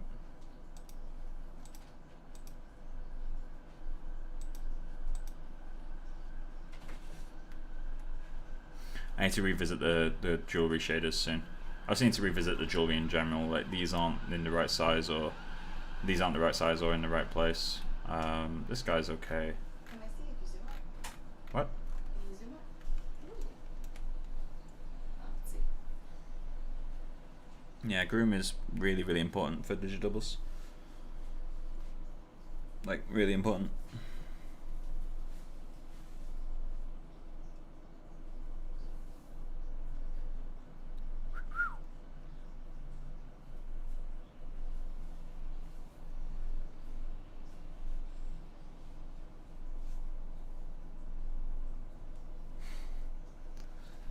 Alright, well, I think I'm going to end the stream, guys. There's 11 of you currently watching, so thank you for staying so long. Hope you've enjoyed it. I will be streaming again potentially tomorrow to make up for the lost stream on Saturday, but definitely on Thursday, because that's when I always stream. If you are new, then feel free to hit that subscribe button. I'm not going to be that type of YouTuber. Fuck that. But yeah, if you do like it, then I'm glad you enjoyed it. And yeah, I'll be back again on Thursday, maybe tomorrow, who knows. Clay Club tomorrow. Clay Club tomorrow? Yeah, but like, you have to stay late anyway. Oh, the Blue Zoo Clay Club. Yeah. But I'd be starting at like 8 anyway, right? Yeah. Cool. Right, okay. Well, I'm going to head off. I hope you've enjoyed it, guys, and hopefully see you in the next stream. If not, no worries. Enjoy the rest of your days, the rest of your week, and all that sort of stuff. Bye, guys.